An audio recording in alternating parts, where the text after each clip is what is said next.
In a moonlit cathedral, Richard refuses to grant a divorce, questioning Safina's sudden change of heart. He accuses the blue-haired Safina of harboring feelings for another, leaving her shocked by his cold assumptions. A distant voice from a fading memory expresses regret over being saved by Safina long ago. As she embraces him, she wonders how their relationship reached this point of deep-seated resentment. In the past, young Safina finds a large, wounded white cat resting among fallen autumn leaves. A pair of small blue birds watch the scene from above, chirping nervously in the trees. One blue bird diligently gathers leaves and berries to care for the injured beast on the ground. The bird gently places a large leaf over the white cut, offering warmth and protection. Lulled by a pleasant scent, the exhausted little bird falls fast asleep beside her new companion. She wakes to find the cat gone, wondering if it recovered and left without a word. A lingering sense of disappointment remains as she realizes the cat showed no gratitude for her kindness. Suddenly, a sharp shock of awareness strikes the bird as memories of a past life flood back. She realizes she was once a reader who has been reincarnated into a popular romance novel.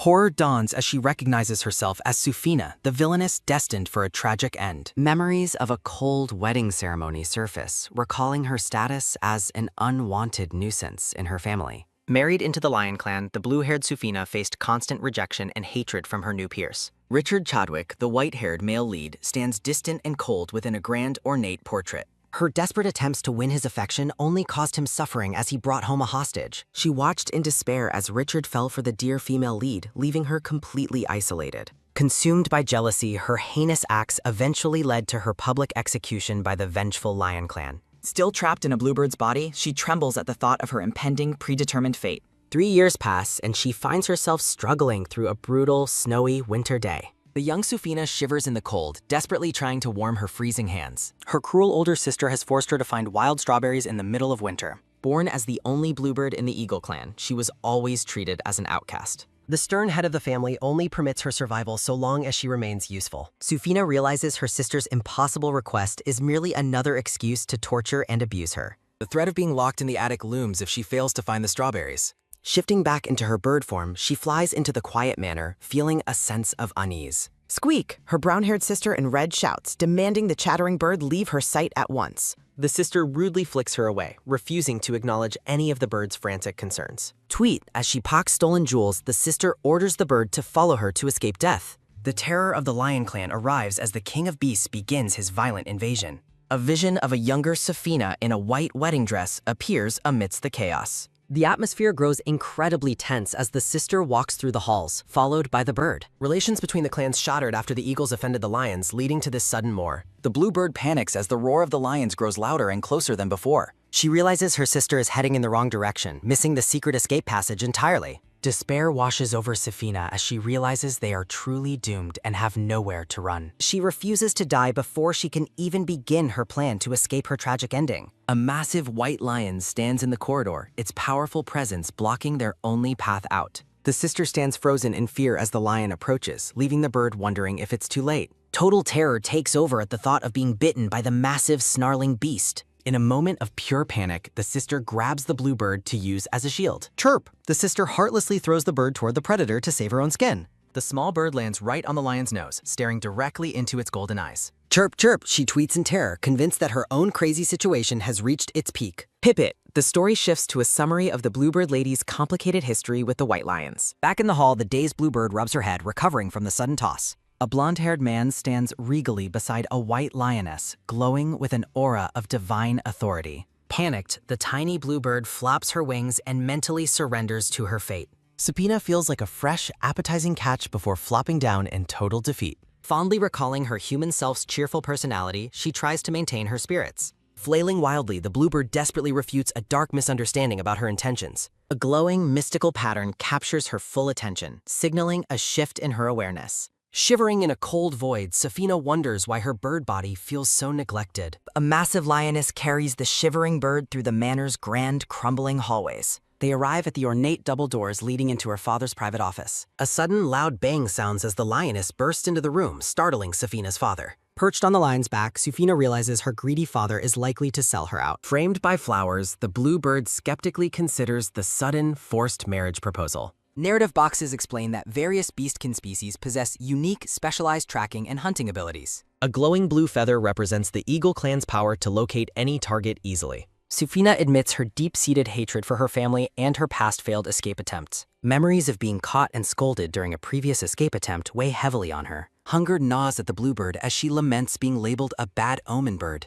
Trapped in darkness, she considers following the original story to escape her family's abuse. A dark vision of the original Sufina's tragic end serves as a grim warning.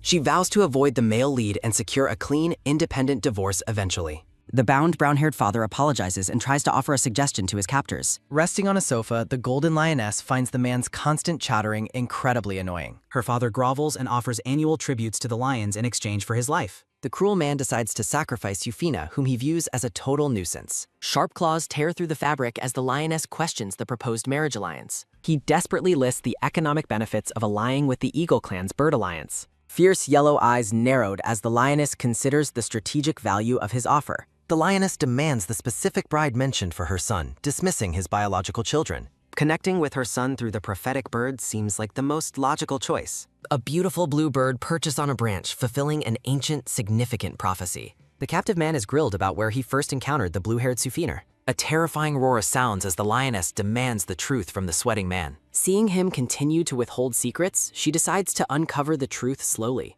A blonde-haired man in a dark suit walks confidently through the grand manor halls. The blonde man continues walking, his cape flowing behind him as he nears his destination. He enters a sunlit garden surrounded by lush greenery and vibrant, blooming flowers. A large lioness rests peacefully in the garden as two blue birds flutter nearby. A soft thud sounds as Sufina realizes how difficult playing with lions can be. Pipit, the small bird, lands on the grass right between the lion's massive paws. The blonde man stands regally, looking down with a confident and knowing expression. He gazes down calmly, his handsome features framed by a golden, ornate background. Khan greets the tiny bird with endearment, leaving Sufina utterly baffled and shocked. He gazes down calmly, his handsome features framed by a golden, ornate background. Tweet: Sufina decides to act adorable to win over her future mother-in-law. The blonde man, Khan Chadwick, ponders the bird's request for an introduction. Khan gently touches the bird's wing while identifying himself as the Lion Clan head. A subtle shing sounds as Khan extends his hand toward the tiny blue creature. Holding Sufina, Khan announces she will officially have a new mother-in-law today. The bird pretends to be shocked by the news of the official marriage alliance. Tweet, Sufina winks playfully, trying to charm the powerful head of the Lion Clan. Khan observes the unique bird, wondering if she truly fears her new beastly family. Khan Chadwick announces his return to the mainland as the lioness listens intently. As Khan walks away, the golden lioness confirms his departure for the lion's mansion. Perched on the lioness's head, Sufina notices her companion is growing tired and sleepy. Peep, the tiny blue bird gently pats her friend, urging him to sleep quickly. Relief washes over Sufina as the massive beast finally drifts into a peaceful slumber. Seizing the opportunity, the bluebird decides to retrieve the item while there is a chance. Narrative boxes explain Sufina's telekinesis, which she has practiced to strengthen since last winter. Clutching a gold coin, Sufina fears her cruel siblings would devour her if caught. A sudden creak sounds as the brown-haired siblings arrive, mocking Sufina for surviving the lions. The sister explains their father signed a contract under threat from the Lion Clan. Mockingly, the sister claims Sufina will be eaten by lions despite being labeled a bride. The siblings heartlessly dump a gift box on Sufina, ordering her to handle the burden. Inside the box lies a red necklace that is revealed to be a hidden bomb. Horror strikes Sufina as she recognizes the necklace from the original novel she once read. In the original story, the villainess used this trapped necklace to frame and ruin Sufina. A vision of the human Sufina appears, haunted by the shadowy influence of the villainess. Tragic memories surface of Sufina being abandoned by the protagonist due to the necklace incident.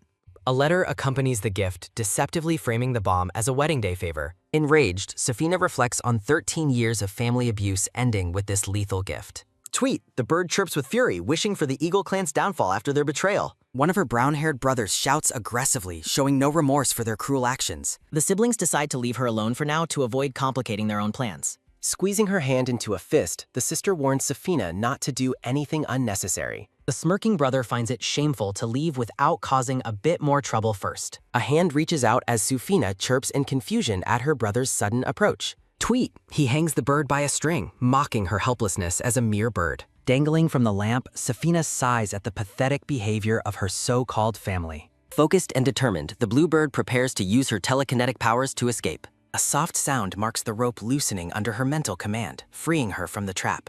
Landing safely, Safina's eyes sparkle as a brilliant plan for revenge takes shape. She vows to leave this place forever after enacting her stylish revenge tomorrow morning. Glaring at the box, she decides to turn the dangerous necklace against her enemies. Roar? The golden lioness wakes from her nap looking slightly dazed in the fading light. Khan stands over her, criticizing the lioness for losing her military bearing during the nap. Grrr! The annoyed lioness growls softly as she recovers from her deep and unexpected sleep. Khan walks toward the garden exit while the disgruntled lioness follows close behind him.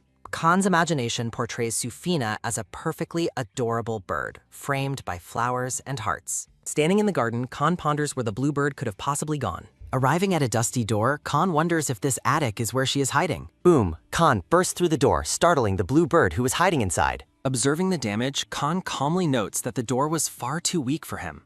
Tweet, Sufina trembles, wondering if Khan has come specifically to find her in hiding. Khan gazes at her, asking if she has been abandoned by her cowardly brothers. A sharp gasp sounds as Sufina realizes he knows more than he is letting on. She realizes this is the perfect chance to reveal her siblings' atrocities to the lions. Determined to succeed, Sufina plans to expose the family's crimes to the lion matriarch. Pointing frantically at the necklace box, Safina warns Khan that the gift is extremely dangerous. Ta-da! The bird strikes a proud pose after presenting the evidence to her savior.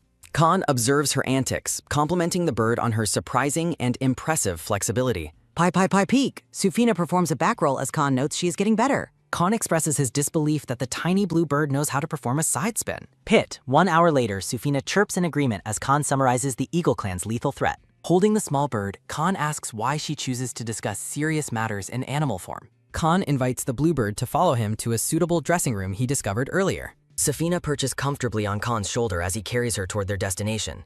Pie, the tiny blue bird chirps with excitement as they arrive at the manor's grand dressing room. Wow, Safina's eyes sparkle with amazement at the luxurious dressing room, far surpassing her humble expectations. Lush, colorful dresses are displayed, a far cry from the life of neglect Safina previously endured. Narrative boxes recount Sufina's years of confinement and the humiliation of wearing her sister's discarded rags. Now in human form, the blue-haired girl, Safina, looks radiant while wearing a flowing yellow gown. Khan sits on a nearby sofa, looking stunned by the girl's sudden and beautiful human transformation. Shyly peeking from behind the curtain, Safina asks Khan if he likes her new appearance. Khan remains silent, his unreadable gaze fixed on the girl as he processes her human form. Startled by the lack of response, Sufina quickly introduces herself by name to the blonde man. Breaking the silence, Khan bluntly informs Safina that she is far too thin and needs to gain weight. Safina laughs nervously, mentally comparing his dietary concern to a predator fattening up its next meal. She feels a wave of fear while imagining the intense predatory gaze of Khan's lioness mother.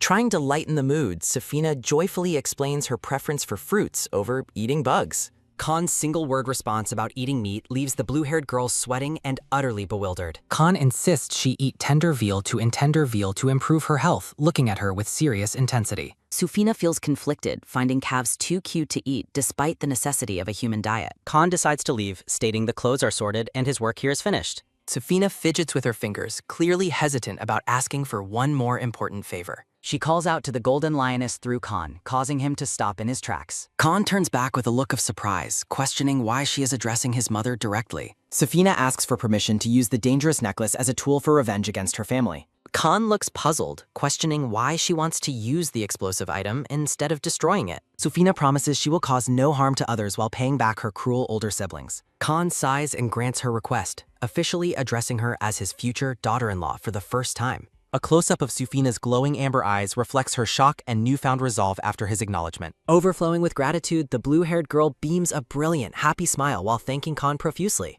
Khan tells her to relax for the night to prepare for their long journey tomorrow morning. Resting in a plush guest bed, Sufina feels satisfied knowing her cruel family is finally detained. A dark warning appears, signaling that the bird heads of the Eagle Clan should prepare for her revenge. Under the light of a full moon, the manor stands silent and imposing in the night air. Carrying a lantern, Safina approaches a guard standing watch over a set of large double doors. She politely asks the guard if she can enter to find something to eat for dinner. The stoic, tan-haired guard stares down at the small girl without speaking a single word. Safina realizes her status as the Lion Clan's future daughter-in-law makes her secret mission much easier. She recalls her struggle against the original plot and her discovery of a hidden kitchen cellar. Using her telekinetic powers, Safina levitates a heavy wooden barrel to uncover the secret floor hatch. Narrative boxes explain the seller holds stolen documents used by her father to extort other clans. Khan suddenly appears in the kitchen, startling the girl as he asks what she's doing. Panicked and sweating, Safina offers a weak and stuttering greeting to the blonde man.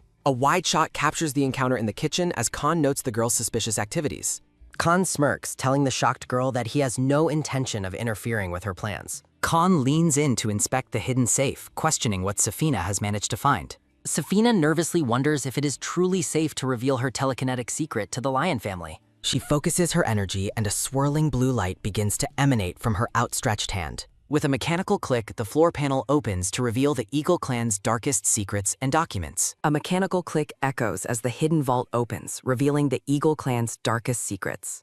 Khan looks on in surprise, realizing these documents were the key to his enemy's power. Walking through the manor, the blonde man asks Safina how she intends to use them. Safina wears a devious smile, eager to turn the documents against her abusive family. Outside, her defeated siblings and father gather, looking battered and broken in the garden. The sister bids a somber farewell to her brother, unaware of the impending disaster. Standing beside Khan, Safina notes the lack of parting words from her cruel relatives. Khan places a supportive hand on the blue-haired girl's shoulder as she prepares her move. The brown-haired brother smirks, delighting in seeing Safina wear the explosive necklace he gifted. Horror strikes the sister as she discovers the vital land documents have been stolen. Swirling blue energy carries the documents through the air like paper airplanes toward the family. Safina glows with triumph, holding the necklace and mocking their premature shock. She tosses the trap jewelry high into the air as the documents flutter around her. Boom! The necklace erupts in a blinding explosion, much to the sisters' absolute terror. The siblings watch helplessly as their stolen wealth and leverage are incinerated before them.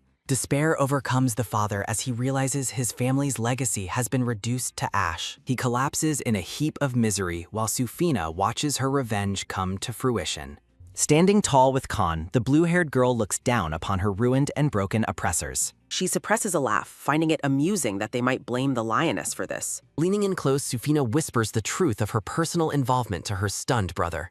With a chilling smile, she asks if he truly enjoys the result of her revenge. The brother can only stare in mute shock as the girl prepares to leave. Once they are alone, Safina sinks to the floor, exhausted by her magical exertion. She reverts to her tiny blue bird form, chirping weakly as her energy fades completely. Khan sits nearby, watching the small creature rest with an uncharacteristically gentle gaze. The bird startles herself with a sudden chirp, feeling the weight of her intense actions. Khan softly pats the bird, muttering about her feisty nature as she settles down. Resting on a ledge, the bird reflects on the golden lioness's surprisingly fierce personality. Time passes quickly as a grand white cathedral stands under the bright sun 1 month later. Now settled in her new life, the blue-haired Safina reflects on her peaceful month. She gazes at a majestic ficus tree, delighted to see one outside of a book. Exhaustion claims the girl as she falls asleep while studying the lion family's history. Safina rests her chin on her hand, wondering when her mysterious husband-to-be will appear. She fidgets with her hands, anxious to see the man's face before their wedding day. Looking at the silhouettes of the past, she feels safe knowing her family is gone. Despite her relief, she worries that destroying the documents might eventually backfire on her. She steels her resolve, trusting in the justice of the Lion Clan to protect her. Narrative boxes outline her ultimate goal: avoid her novel's tragic end and divorce peacefully. She plans to prove her worth to the lions before making her eventual quiet exit. A knock at the door interrupts her thoughts as a maid announces the master's summons. Checking her reflection, Safina prepares herself for a potentially difficult meeting with the matriarch. She brightens up at the thought that Khan's mother seems to genuinely like her. The golden-haired mother, wearing glasses, looks up from her papers and welcomes the girl. Safina ponders her original character's relationship with the mother as tea is poured for them. She notes with interest that the novel never mentioned a relationship with Khan at all. The matriarch sits with perfect poise, casually announcing the wedding is in 2 days. Safina's eyes bulge as she spits out her tea in total and utter shock. Internal panic surges as she realizes she is expected to marry a stranger immediately. The blonde woman smiles warmly, confirming that the wedding date is indeed final and approaching. The blue-haired girl is left speechless, her face frozen in a look of pure bewilderment. Khan's mother sips her tea while announcing the groom's return tomorrow morning. Safina feels a rush of anxiety at the sudden mention of her future husband. A stylized text panel formally introduces the original male lead, Richard Chadwick. A blonde maid mockingly points out how the small girl tries to act superior. Walking with a laundry basket, Safina wonders why the servants want to ruin her wedding. The blue-haired girl is suddenly pulled from her thoughts by a strange, quiet sound. A large woven laundry basket sits heavily upon the grass, filled with golden fabric. Safina struggles to lift the basket, intending to use its contents as evidence against the maids. Grunting with effort, the small girl notes that the load is much heavier than expected. Resting beneath a massive tree, Safina considers using her telekinetic powers to conjure a breeze. Hanging from a branch above, a mysterious stranger wonders if the girl below is his bride. Safina groans softly while lying on the soft grass under the shade of the tree. A boy with silver hair and an ornate eye patch warns her about the danger. The masked boy leans over the startled blue-haired girl as she looks up in confusion. Narrations explain that the girl only recognized Richard Chadwick's full name after seeing his portrait. A flashback depicts a tender moment where a hand gently lifts a woman's chin. The red-tinted text notes that the original female lead used to address him as master. Narrative boxes describe the male lead as the epitome of charm and mature sophistication. Safina huffs while sitting in bed, fearing a nervous breakdown over her villainous role. Looking worried, the girl wonders how she will navigate this dangerous and unpredictable romantic path. The matriarch reassures the girl that while her husband is unpredictable, he is not trash. Safina laughs brightly, her face flushing with a cute, cross-hatched blush as she holds tea. Pfft, Safina nearly chokes on her tea when Khan's mother suggests kicking the groom. The blue-haired girl sweats nervously, wondering if she could truly dare to strike the male lead. A sharp knock sounds, causing the blonde woman's eyes to narrow as she is interrupted. A servant enters, reporting that a captured prisoner is causing a commotion because of hunger.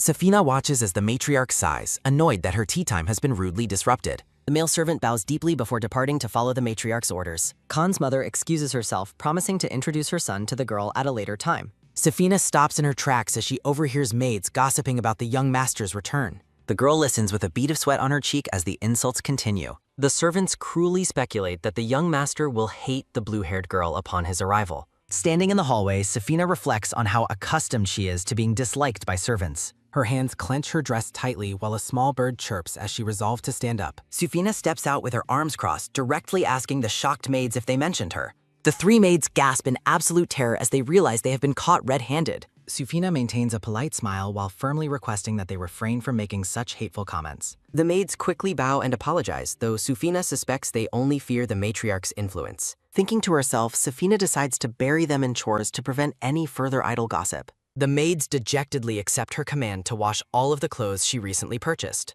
A close-up of Safina's face shows her intense determination to survive and win this battle. Walking away with a steady stride, she reminds herself of the matriarch's official acknowledgement. Sitting alone by the manor wall, Safina admits that staying strong is still incredibly difficult. She looks down at the ground, feeling disheartened by the direct hostility she has to face. Yeah! The girl pumps her fist into the air to rebuild her courage and resolve. Standing up with renewed energy, Safina decides a long walk will help change her mood. The blue-haired girl gazes off into the distance, her expression softening into a quiet hope. She suddenly stops as she overhears the maids whispering about a new, malicious plan. Peeking around a corner, Safina watches as the servants huddle together to plot her downfall. A maid with brown hair explains their devious scheme to ruin the girl's wedding dance. A brown-haired maid expresses concern about their cruel plan, but is told to snap out of it. In the garden, the masked boy lies atop Safina to protect her from the falling laundry basket. Safina gazes up in dazed confusion, wondering if the silver-haired stranger is a white lion. The boy helps her up, expressing concern while Safina thanks him for his unexpected help. Left in a state of bewilderment, the blue-haired girl struggles to process the sudden encounter.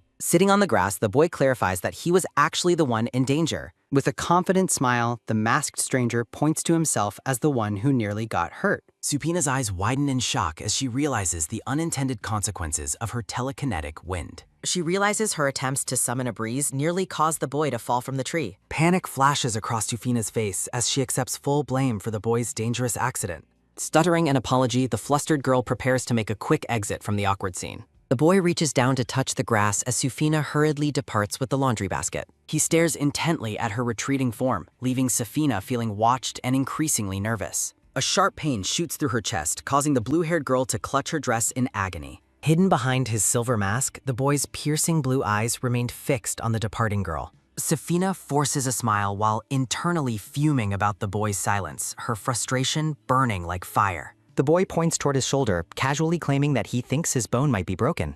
Safina internally labels him a con artist for faking an injury after such a minor collision. She offers a final hurried apology before turning away to flee the persistent fraud. Safina storms off into the manor, leaving the silver-haired boy standing alone in the clearing. The masked stranger watches her go in silence, his expression unreadable as the sun shines down. He notices a small, glittering jewel that the girl accidentally dropped near the laundry basket. Holding the sparkling trinket, he wonders if he should demand she take responsibility for his injury. A close-up reveals the boy's focus shifting as a magical glow emanates from his hand. Safe inside the manor, Safina leans against the doors and sighs in total relief. She remains deeply unsettled, wondering about the identity of the strange, masked boy she just met. A profile of the silver-haired boy captures his noble and mysterious presence amidst the flowers. Safina recalls rumors of white lions in the family and wonders if he is that lion. The girl paces frantically in her room, her mind racing with questions about the boy's identity. She worries that her first attempt at using wind magic was far too obvious to remain secret.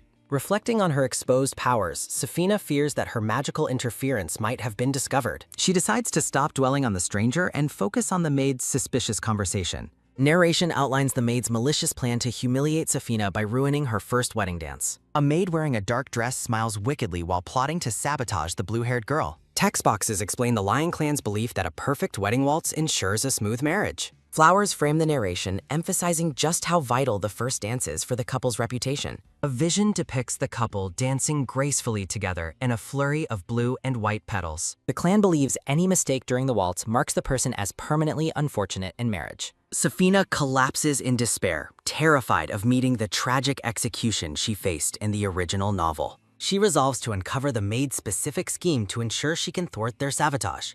A sudden bell rings out, signaling that Lady Safina has summoned the servants to her room. The three maids stand in the hallway looking hesitant as they prepare to face their mistress. Safina presents her wedding dress, requesting that the maids take responsibility for its care. The servants bow deeply, accepting the task while secretly delighting in the chance to ruin it. A devious smile plays on Safina's lips as she realizes her trap card has been activated. She gleefully imagines the maids as small lions caught in a cage by her easy distraction. Safina thanks a servant for the boxes, secretly planning to hide her real accessories separately. She prepares to swap the sabotage dress for a perfect one, outwitting the maid's predictable plan. Exhaustion finally overcomes the girl as she collapses onto her bed with a tired groan. Safina drifts off to sleep, drained by the immense stress and plotting of her long day. Narration explains that regaining energy is far more effective while Safina remains in her animal form. The tiny blue bird snoozes peacefully, tucked away on a soft and ornate plush pillow. Under a moonlit sky, Safina reflects on the familiar and comforting scent of the stranger she met. The majestic spires of the manor stand tall against a shimmering and colorful twilight backdrop. Seated at the dining table, the matriarch notes the young master's unexpectedly early arrival. Smiling brightly, she asks if he rushed back early just to meet his new bride sooner. Richard Chadwick, the silver-haired boy with deep blue eyes, gazes back with a neutral and calm expression. Above a view of the manor, a search result highlights various popular manga titles on a mobile browser. Richard stares forward silently while the matriarch continues to tease him about his early return. The blonde woman reflects on her son's sluggish demeanor and his odd choice to arrive alone. She swirls her wine while reminding Richard that despite his haste, he is still technically late. The blonde woman muses on her desire to introduce the couple properly before their upcoming wedding day. Richard casually offers to bring his bride to the table himself, his expression remaining unreadable. Standing up quickly, the matriarch firmly rejects his offer, surprising the silver-haired boy. A heavy silence fills the hallway as the blonde woman stands before the ornate bedroom doors. She confidently asserts that she can sense Safina's presence resting within the room. The door creaks open as the tiny blue bird peeks out from beneath the covers. Relieved to find the girl fast asleep, the matriarch smiles gently to herself. The tiny bird tumbles across the bed, pleading for more sleep as her meal is encouraged. The matriarch ponders her next move while the silver-haired boy waits for them downstairs. Seeing no other option, she reaches down to pick up the sleepy and blue-feathered girl. With a puff of magic, she carries the tiny bird toward the dining room in her hand. Richard stares in confusion, wondering if the small blue creature is merely a cotton ball. The matriarch explains that she had to bring the hungry girl along in her current form. Richard leans over the dining table, noting that Safina is even smaller than he anticipated. He watches the bird intently as she sits upon the table, surrounded by white lilies. Pia! The bird is shocked to recognize the boy as the male lead from the manor's portraits. Richard asks if she is seeking an introduction while staring directly into her glowing orange eyes. Safina recognizes him as the self-harm fraud from the garden and yells in a state of panic. Beneath a browser search, the girl questions why the male lead is already here and trying to deceive her. The matriarch explains that Richard's early arrival prompted her to set up this sudden meeting. Chirp, the bird frantically worries about the strong and awkward first impression she left on him. Richard asks if she is uninterested in her husband-to-be, catching the little bird off guard. Safina is baffled by his use of formal terms, her sweat-dropping chibi form expressing her distress. He requests her hand, making the angry little bird wonder if he views her as a pet dog. Richard's sharp side profile remains fixed on the small girl as she tries to process his words. Confused, the bird places her foot on his hand, wondering why he isn't avoiding her touch. Richard continues to stare at the tiny blue bird with an unreadable and intense focus. A long and tense silence hangs over the table as the boy and bird lock eyes.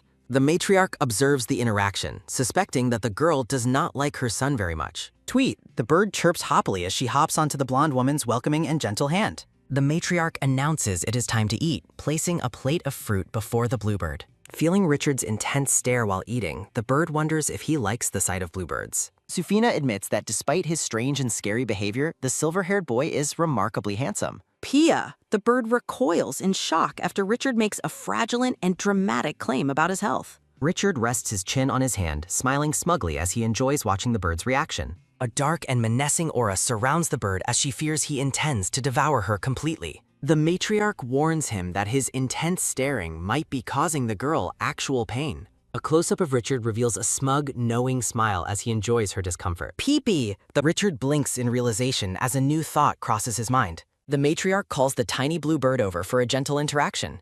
She gently pets the bird's head, asking if the meal was to her liking. The matriarch warmly dismisses Safina, telling her to rest for the night. Tucked away in her bird form, Safina wonders if Richard will also retire. The matriarch tells her son that he should also head to his home. Richard looks annoyed after being addressed as a mere kid by his mother. She reminds him to maintain his manners and escort his bride-to-be tomorrow. A sudden voice at the door stops him, mentioning a forgotten item. Richard returns the laundry basket to the tiny, bewildered blue bird. Safina is stunned that Richard went through the trouble of retrieving her basket. Richard smirks, calling her ungrateful despite his act of repaid kindness. She envisions a bird grooming a lion cub, reflecting on their strange bond. He looks at the sparkling jewel in his palm, glinting with magical light. Richard resolves to stay close to her to settle a lingering debt. Safina awakens in her human form, looking tired after a restless night. She notices her laundry basket sitting nearby with a small note attached. Above a view of her room, a search highlights the girl's spots. Her face pales as she reads the note, which contains a damage claim.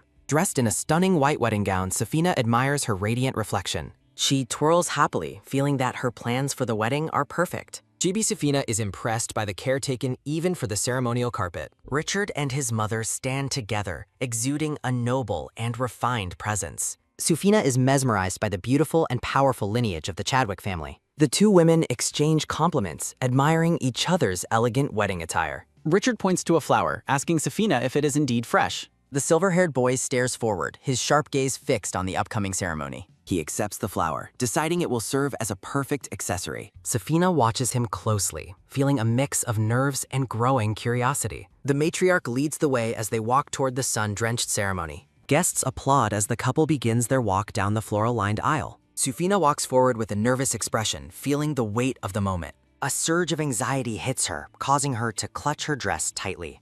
She is pulled from her thoughts as someone speaks to her directly. Richard extends his hand, offering to escort her through the beautiful garden. A small purple-haired witch floats near a title card for the story. Safina blinks in confusion, questioning why he is suddenly being so chivalrous. Richard clarifies that it is his duty to escort her as his bride. She hesitates, trying to process the boy's sudden shift in behavior. The couple stands side by side amidst blooming roses, looking like a perfect pair. The narrator announces the official union of the two souls to the crowd. The matriarch watches the couple with a serene and deeply satisfied expression. A quick cough sounds out from the crowd, breaking the solemn silence. Safina nervously sips her drink, trying to maintain her composure during the toast. The matriarch leans in, reminding her that she is now a Chadwick member. Safina smiles warmly, feeling genuinely supported by her new family's matriarch. Richard glances toward his bride, sensing that his moment to act has arrived. He looks focused and ready to fulfill his role in the wedding rites. Standing before the fountain, the couple prepares for the exchange of vows. A beautiful ring is placed on her finger, finalizing their monumental union. Richard holds Safina's hand as applause erupts following their official wedding ceremony. A sudden feeling of unease washes over Safina as she reflects on the moment. A celebratory toast rings out for the newlyweds as glasses clink in joyful unison.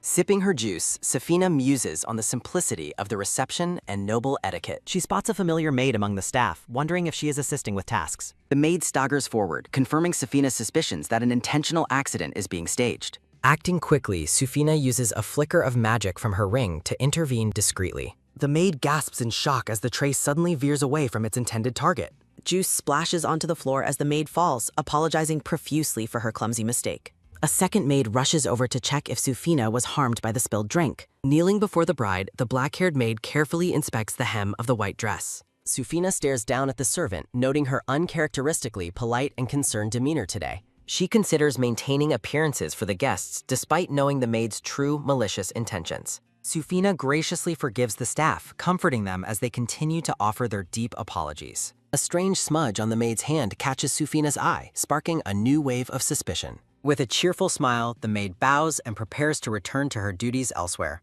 Sufina watches her depart, feeling an eerie sense of dread regarding the missing fourth maid. Richard observes his bride from a distance, noting her busy and distracted behavior during the party. In her chibi form, Sufina frantically looks around, certain that the maids are plotting something.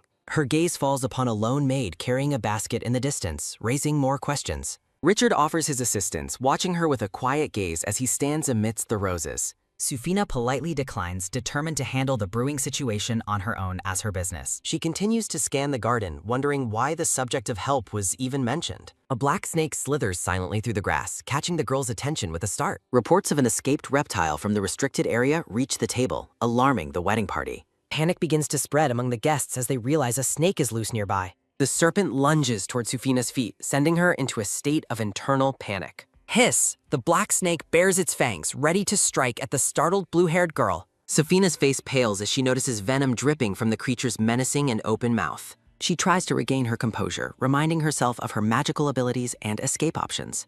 The snake lets out a loud and aggressive hiss, intensifying the danger of the moment. Terror overcomes her as she remembers that snakes are the natural predators of small birds. With a flash of magic, Sufina's hand shoots forward to seize the snake before it strikes. Richard draws his sword in surprise, staring in disbelief as Sufina holds the writhing creature. She grips the snake tightly, her expression a mix of shock and newfound protective determination. A firm squeeze silences the serpent, causing it to look startled by the girl's sudden strength. Telepathic pleas fill Sufina's mind as the snake begs for mercy and promises to behave. The serpent explains it was merely drawn to the irresistible scent coming from her shoes. Sufina looks down at her sparkling black footwear, realizing the creature was targeting them all along. The snake continues its desperate explanation, revealing its youth and inability to take human form yet. It pleads for its life, fearing the girl intends to kill it right there. Looking quite adorable and sad, the 7-year-old snake begs for one more chance at life. A tense silence follows as Richard stands ready with his sword while Sufina holds the prisoner. Breaking the tension, Sufina smiles brightly, seemingly won over by the young creature's desperate pleas.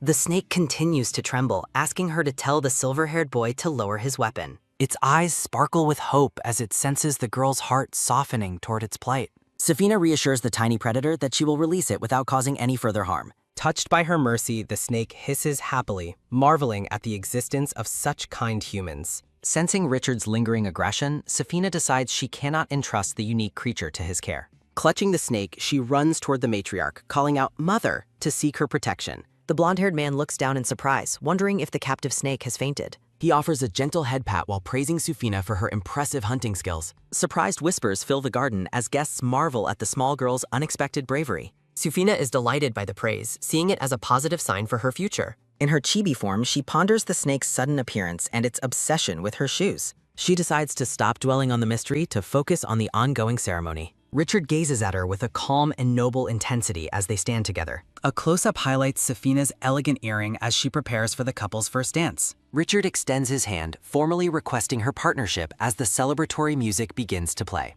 She accepts with a polite confirmation, feeling the steady warmth of his hand in hers. The couple stands at the center of the garden, ready to begin their official debut. Musicians play a sweeping melody on strings, setting a romantic and grand atmosphere for all. Richard draws her close, guiding her effortlessly into the first intricate steps of the choreography. Sufina notes their sudden, intimate proximity, her heart racing with a mix of nerves and wonder. The boy leans in close to her, his focused expression creating a sense of private intensity. A deep blush creeps across her face as she tries to maintain her composure during the dance. They glide gracefully amidst falling petals, appearing like a perfect vision to the gathered guests. Their synchronized movements draw admiration from the crowd as they continue their elegant floral aisle performance. Anxiety hits Sufina as she worries about stumbling during a particularly difficult part of the routine.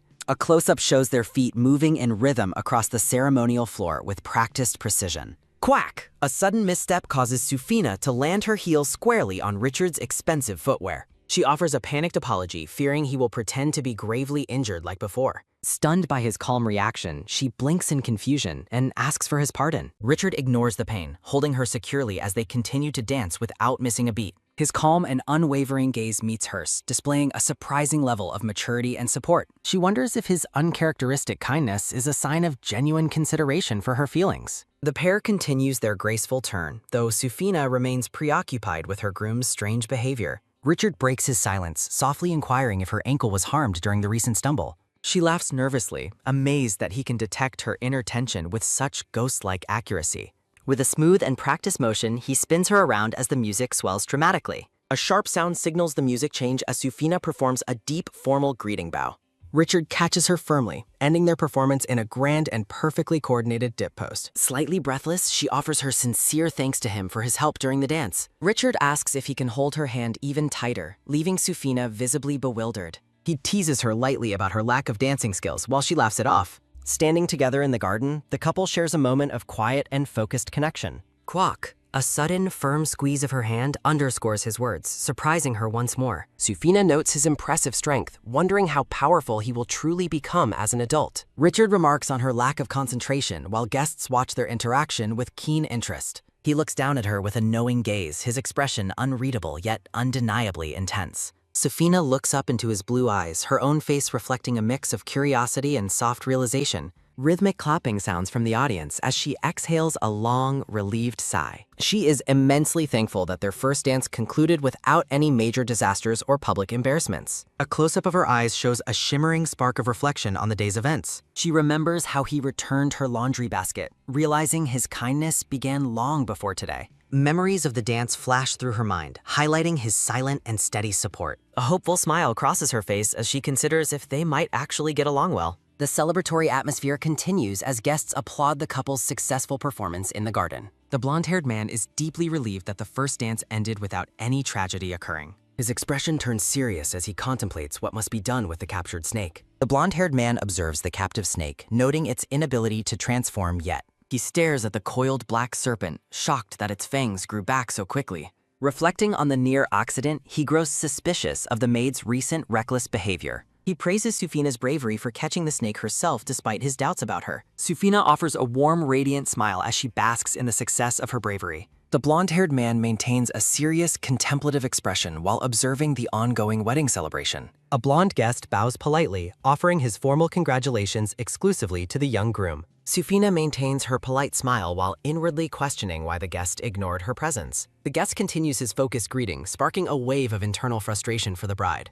Sufina keeps her cheerful facade, though her mind is filled with annoyance at being overlooked. Her inner chibi bird fumed, recalling years of being pampered by her protective brothers. She politely thanks the guest for his well wishes, interrupting his one-sided conversation with Richard. The guest presents a bottle of specialized grape wine harvested from his personal farm. With a bright smile, Sufina graciously accepts the gift on behalf of the young couple. She offers him a small bag of purple herbal cookies as a reciprocal token. The blonde guest grows visibly irritated, wondering why Sufina keeps meddling in his discussion.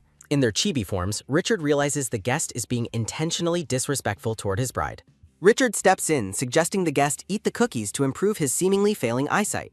Sufina beams as Richard implies the guest only ignored her because he couldn't see. Richard continues his subtle mockery, expressing fake concern for the guest's poor visual health. Stunned and offended, the blonde guest splutters in disbelief at the boy's bold accusations. Sufina joyfully piles more cookie bags onto the guest, urging him to recover well. Nearby guests whisper among themselves, noticing the tense and strange interaction with the bride. The flustered guest adjusts his collar, struggling to maintain his composure under their relentless politeness. She waves cheerfully as the guest departs, Richard watching on with a steady, supportive gaze. Sufina feels a sense of quiet satisfaction, viewing their teamwork as a successful act of revenge. The couple stands together against the bright sky, marking the official end of their ceremony. Guests begin to disperse from the garden, leaving the staff to clean up the area. Sufina looks around the emptying garden, wondering if her duties for the day are finished. She spots the maids whispering together in the distance, their secretive behavior raising fresh alarms. Determined to find the truth, she resolves to investigate the suspicious actions of her staff. Richard follows closely behind as she walks, prompting Safina to pause in surprise. She turns to ask him why he is trailing her so persistently during this time. Her expression hardens as she recalls the danger of the snake, frustrated by Richard's curiosity. Richard tilts his head slightly, appearing genuinely confused by her sudden shift in mood. The maids discuss their cover-up, confident that no one can prove they brought the snake. One maid nervously suggests that they should just confess and offer a sincere apology. Her companions panic, insisting that keeping quiet is the only way to avoid severe punishment. Panic strikes the maids as they realize the couple is heading directly toward their position. They quickly fabricate a clumsy excuse about cleaning the annex to escape the coming confrontation. The staff members sprint away, leaving a shocked Safina staring after their retreating backs. She is baffled by their sudden flight, wondering why they would run without saying anything. Safina and Richard give chase through the garden to catch the fleeing maids. Hunched over and gasping for breath, Safina commands the speedy servants to stop immediately. The dark-haired maid turns back with feigned surprise, acting as if she didn't hear them. Safina stares at them with wide eyes, struggling to catch her breath after the run. The maid bows politely, claiming total ignorance of the bride's attempts to reach them. Seeing through the lies, Safina knows their sudden departure was an attempt to avoid her. She informs them that she has a specific favor to ask regarding the serpent incident. Observing their terrified faces, Safina is certain they are the ones responsible for the snake. Safina requests a warm cup of cocoa to soothe her nerves after the frightening snake encounter. She ponders the mystery, finding it extremely strange for a snake to appear in the capital. Safina observes the maid's uncomfortable expressions, convinced they are bothered by her presence or the incident. Her attention is drawn to a significant bulge in a maid's pocket, sparking immediate suspicion. Using her bluebird intuition, she senses the hidden item is directly related to the snake's sudden appearance. The sound of hurried footsteps fills the air as the maids quickly flee to avoid her. Safina discreetly uses telekinesis to snatch a red pouch from the maid's pocket without being noticed. She holds the stolen pouch, wondering what secret contents are hidden inside the small red fabric. Richard approaches silently from behind, surprising her just as she secures the mysterious red item. Startled by his sudden proximity, Safina jumps as the blonde boy looms closely over her shoulder. She realizes she was so preoccupied with the maids that she missed his stealthy approach entirely. The steady rhythm of footsteps follows the couple as they continue walking through the garden path. A sudden, heavy thud sounds as Safina trips and falls onto the ground in a heap. Exhaustion washes over her as she realizes her foot is hurting and her energy is completely spent. Richard immediately kneels by her side, his focused gaze showing a rare moment of genuine concern. Though she insists she can get up, Safina is bewildered by why he keeps coming so close. Embarrassment floods her mind, wondering if her current pain is cosmic revenge for stepping on Richard's foot. Richard tells her not to force herself to stand up while she is clearly in pain. Looking at her with a steady gaze, he gently suggests that she can lean on him. They share a quiet, intense look as flower petals drift around them in the softening twilight. Richard instructs her to get on his back, offering to carry her for the rest of the way. A close-up reveals her swollen and reddened ankle, confirming the injury she has been trying to hide. Safina finds the situation incredibly embarrassing, even though Richard is going above and beyond to help. Seeing her hesitation, he offers to carry her in his arms instead if that would be more comfortable. He carries her effortlessly, the soft sound of his walking the only noise in the quiet night. Resting against him, Safina reflects on how reliable the blonde boy has truly become during their ceremony. She remembers an earlier moment when they sat together on the grass, reflecting on near-missed dangers. A hopeful realization dawns on her that they might actually be able to get along after all. Hugging him tight, she decides that being friends with her husband might not be a bad idea. A sudden thought strikes her, causing her to pause and reconsider their current relationship dynamic. She imagines a future of laughing and enjoying each other's company as the years go by. Safina resolves to continue this friendly path until the story's true female lead eventually makes her appearance. The scene shifts to a collection of wedding stationery, symbolizing the official beginning of their life together. She determines to give her absolute best to her duties without allowing any more worries to linger. When she asks if she is heavy, Richard confirms with blunt honesty that she is indeed very heavy. Her inner chibi fumed with rage, considering a punch before fearing a massive headlock slam in return. A soft chuckle escapes Richard as a genuine small smile finally lights up his serious features. Mesmerized by his expression, Safina realizes she never knew he could smile such a beautiful, gentle smile. Richard speaks a surprising word that leaves Safina blinking in confusion, asking him to repeat himself. Richard clarifies that he does not want to be friends, even as she cheerfully suggests the idea.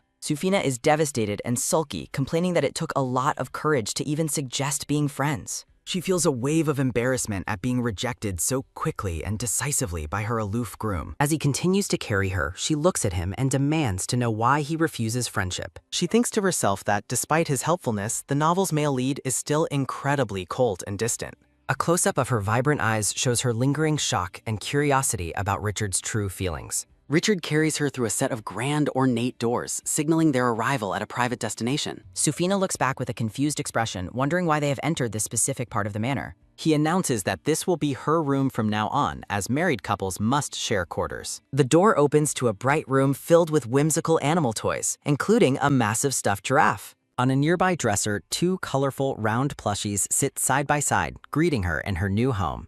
Sufina sits on the soft blue bed, looking down with a contemplative expression. Richard kneels before his bride, asking to see her foot to treat the injury. He gently applies medicinal cream to the red scrape on her slender ankle. Sufina observes his steady hands, recalling the White Lion family's physical enhancement abilities. She wonders if his medical skill stems from his family frequently suffering training injuries. Richard finishes the treatment, prompting a shy, polite thank you from a bandaged Sufina.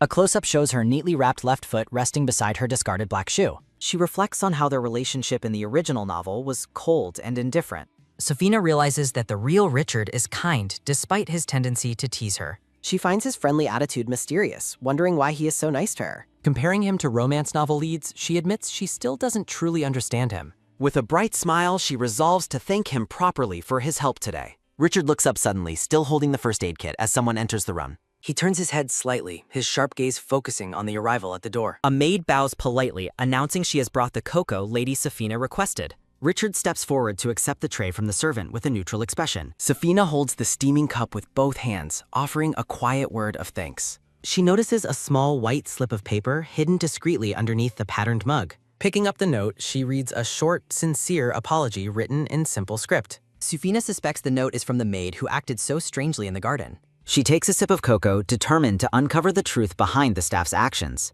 Richard turns his back to her, his posture calm as he moves across the room. A sudden spit-take sound echoes as Chibi Sufina sprays her drink in pure shock. She blushes deeply, realizing the blonde boy is heading to the bathroom to wash up. Standing in the room, Richard confirms he is going to wash up for the night. Sufina's face turns bright red as she repeats his words with wide-eyed disbelief. A soft, rushing water sound fills the air as the scene transitions to the bath. She gulps down her cocoa, trying to settle her fluttering heart after the unexpected announcement. Sufina wiggles her bandaged toes, reflecting on the overwhelming events of their first day. Holding her cup tightly, she wonders if they can truly become friends after this. She lies on the large bed, recalling how Richard rejected her earlier offer of friendship. Her face remains flushed as she buries herself deep beneath the blue silk blankets. Richard reappears wearing dark blue pajamas covered in adorable animal prints, looking surprisingly soft. Sufina peeks out from her covers, completely caught off guard by his cute choice of sleepwear. He runs a hand through his hair, the casual outfit contrasting with his usual stiff demeanor. Startled by his proximity, Sufina sits up abruptly with her face glowing a bright pink. She stammers that she will also go wash up, claiming hygiene is her top priority. Cringing on the floor, she feels embarrassed for using such a clumsy and strange excuse. She stares ahead with a blank look, worrying that her behavior is becoming increasingly weird. Relaxing in the bath, she feels the warm water soothe her heavy exhaustion and fatigue. Memories of the flustered maid from earlier flash through her mind as she soaks. She recalls the red pouch and the terrifying serpent that disrupted their peaceful ceremony garden. Her thoughts drift to her dance with Richard, the flower petals falling around them like snow. Panic sets in as her strength drains, signaling the end of her human form's duration. Reverting to her bird form, her wings become helplessly entangled in the thick bath foam. The tiny blue bird flails, terrified that she might actually drown in her own bathtub. Richard knocks firmly on the door, asking his wife if everything is all right inside. With a sharp click, he opens the door to investigate the strange, frantic splashing sounds. The tiny bird chirps pee pee pee pee and a desperate plea for her husband's help. Richard reaches into the tub, gently plucking the soggy, shivering bird from the white foam. Richard gently wraps a soft white towel around the soggy, shivering bluebird to dry her. Looking serious in his bare patterned pajamas, Richard asks why she wasn't in her human form. The tiny blue bird chirps a frantic pee as she hops on the floor beside him. Sufina finally reverts to her human form, standing amidst the elegant decor of her private room. Admiring her cute pajamas in the mirror, she resolves to better control her unpredictable bird transformations. Chibi Sufina panics with a loud huh upon realizing there is only one bed available. She sinks to the floor in distress, questioning why her human form returned at this moment. She reflects that transforming back into a bird now would only make their situation even weirder. Peeking tentatively from behind a screen, the blue-haired girl remains flustered by the shared sleeping arrangement. Richard remains unbothered, sitting propped up in bed while focusing on a dark-covered book. She joins him on the bed, sitting stiffly and looking away with a shy, blushing expression. Safina blushes deeply, trying to convince herself that she doesn't actually care about his close proximity. A sudden, sharp tack sounds as Richard shuts his book and asks what she is doing. Laughing nervously, Safina stammers that she was simply preparing herself to go to sleep. Richard gazes at her with a flat, questioning look, clearly not entirely convinced by her excuse. He continues to stare blankly at her, waiting for a more coherent explanation for her behavior. Sufina's inner chibi sweats with anxiety, desperately trying to hide her knowledge of the novel's story. Her thoughts wander to innocent childhood ideas, like babies being born from simply holding hands together. She quickly dismisses her silly fantasies, blushing as she realizes holding hands is not the problem. Richard bluntly asks if she truly believes that holding hands is how a couple has children.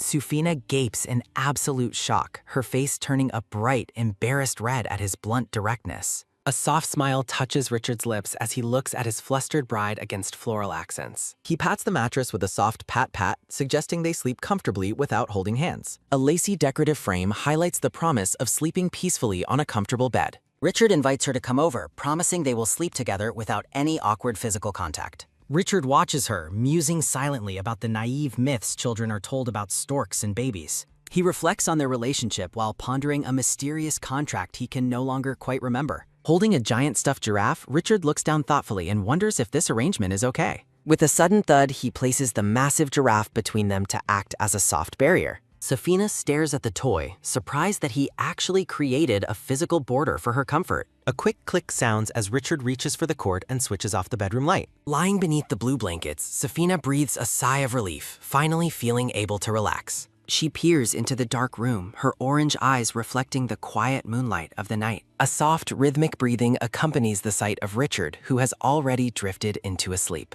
Sufina looks over at her husband, marveling at how quickly he managed to fall fast asleep. She sits up for a moment, thinking about the long wedding day that has finally ended. Turning on her side, she reflects on officially becoming a member of the Chadwick family today. The next morning, Chibi Safina wakes up with a satisfied stretch and a happy yawn. She realizes she's been neatly tucked in and wonders where Richard has disappeared to this morning. Noticing the stuffed giraffe lying lonely on the floor, she hopes she didn't kick it off. Safina touches her face, deciding that missing a morning encounter might actually be for the best. She looks flustered, imagining how deeply embarrassed she would have been to wake up beside him. A voice calls out from behind the ornate door, asking if the daughter-in-law is finally awake. In a sunlit room, Sufina shares a quiet morning tea with her father-in-law, the blonde Duke. She beams with happiness while sipping from an ornate teacup surrounded by cheerful floral motifs. A close-up captures her sudden surprise as the Duke brings up a more serious, lingering topic. The blonde man notices a mark on her hand, asking with genuine concern if she was hurt. His thoughts turn dark as he recalls the evidence linking the maids to the garden snake incident. Watching Safina hum happily, the Duke resolves to gently warn her that she is being targeted. He addresses her directly, asking if she was shocked by the dangerous events of the previous day. Safina assures the Duke she's fine after yesterday's incident. The Duke clasps his hands, deeply regretting his failure to protect her. Chibi Sufina wonders why her mother-in-law is blaming herself for the situation. She waves her hands dismissively, expressing relief at the Duke's understanding. A cute black snake appears as Sufina asks for its true identity. The Duke explains the snake is a child from the head snake family. Safina gasps with surprise upon learning the snake is actually a noble child. He notes the snake family is currently facing intense internal strife and chaos. Safina realizes the child likely ran away to escape the family's turmoil. The Duke remains composed, stating they are still investigating the situation further. Sitting across from him, Safina asks about the child's ultimate fate. The Duke identifies him as Canis Black, a name Sufina immediately recognizes. She recalls him as a genius scientist and supporting lead in the original story. Safina is stunned to realize this child invented many revolutionary business items. She gleefully imagines getting rich through a business partnership with the little snake. A sly grin spreads across her face as she plots her financial future. The blonde Duke curiously asks what interesting thoughts have captured her attention. Laughing nervously, she quickly brushes off his question to hide her greedy plans. He asks if she has any clues regarding the snake's sudden appearance. Confidently, Sufina asks for permission to uncover the culprit herself this time. Her inner chibi heart pounds with excitement while waiting for his official approval. The Duke grants her request, prompting a celebratory "oh yeah" from Chibi Sufina. He dismisses the need to discuss the maid further, leaving Sufina smiling. A gentle clink sounds as she rests her teacup back on the saucer. The Duke offers her fresh raspberries, a special gift sent from her mother-in-law. Safina is moved, realizing her mother-in-law picked these personally despite the thorns. She offers a sincere thanks, touched by the thoughtful and painstaking gesture. The Duke blushes slightly and clears his throat, seemingly awkward but pleased. He stands abruptly to leave, bidding his daughter-in-law a brief farewell. A loud slam echoes as the door closes, leaving Safina alone with the berries. She gazes at the fruit, deeply appreciating her mother-in-law's quiet, prickly kindness. Feeling emboldened by this support, she believes things will now proceed smoothly. Later, Safina approaches the small black snake, which avoids her gaze. She greets it softly, but the snake turns away with a quick whoosh. The muzzled snake huffs in annoyance, clearly unhappy with its current confinement. Safina instructs a maid to bring the little guest into another room. The snake complains that the dagger-like muzzle is incredibly frustrating and uncomfortable. She sighs, explaining the muzzle is necessary since it might try to bite. The snake mocks her for calling herself a lion's daughter-in-law. Safina concedes it has a fair point, sitting down to talk properly. It tries to act cute, claiming its young age makes this treatment harsh. Safina remains unimpressed, seeing through the snake's attempt to manipulate her. The snake swears on its family honor that it will behave if released. It asks if she used a strange power during their first encounter. Safina resolves to keep her telekinesis a secret while handling the clever reptile. She decides to release it, hoping the secret remains safe between them. The snake comes happily, feeling refreshed and relieved after the muzzle is removed. Safina introduces herself formally, but the snake remains stubborn and defiant. Her expression turns menacing as she threatens to put the muzzle back on. Terrified, the snake instantly becomes polite, identifying itself as Canis Black. Safina looks at Canis, asking if he can provide a truthful answer to her question. The small black snake replies that his information comes at a very high price. Safina reflects on the snake's wit while Canis tilts his head in confusion.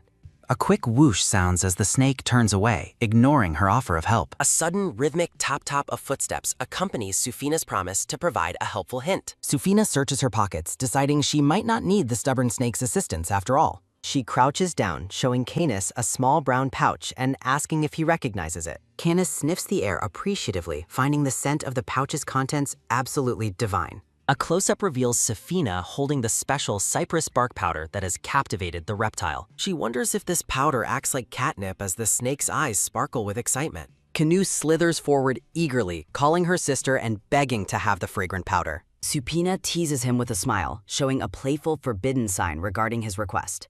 Canis looks utterly dejected, surrounded by gloomy swirls as he realizes he won't get it easily. He suddenly snaps his jaws open, warning her that his venom is quite lethal. Safina breaks into a nervous sweat, questioning if removing his muzzle was a mistake. She looks away with a flustered expression, feeling the weight of the dangerous situation. A soft light bulb moment occurs as Canis finally understands how to get what he wants. Safina clutches the pouch to her chest, maintaining a serious and determined bargaining position. The snake agrees to the deal, promising to tell her everything in exchange for the powder. They finalize their agreement with a firm, "All right, deal," as the snake touches her hand. Safina provides a small amount as prepayment, placing the pouch on the ornate table.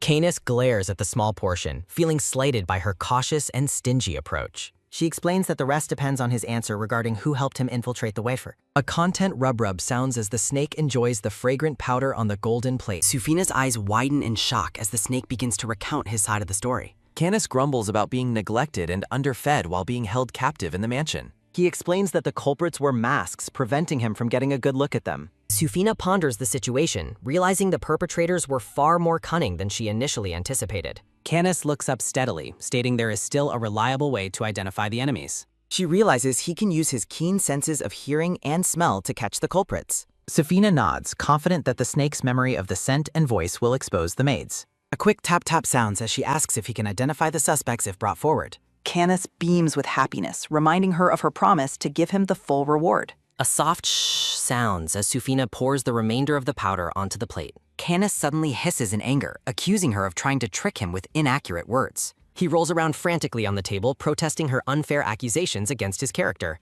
Safina sighs deeply, wondering why she's so relaxed around a dangerous, pouting viper. Richard stands silently in the background, observing the strange interaction between his wife and the snake. He approaches from the doorway, coldly mentioning the unmistakable scent of reptiles in the air. The story pauses briefly as a small, purple-haired mascot offers a friendly greeting. Safina panics, worried that Richard is furious about the snake's presence in their shared room. She laughs nervously as Richard looms over her, his expression dark and clearly very angry. Canis clings to her neck, wondering if the white-haired man has a serious personality disorder. Safina snaps at the snake to be polite or leave, her face turning red with anger. A soft sigh sounds as the snake sulks on the table after being scolded. Richard crosses his arms, sardonically commenting on the funny things that seem to roll in. He sits down heavily, observing that Safina has become surprisingly friendly with their little guest.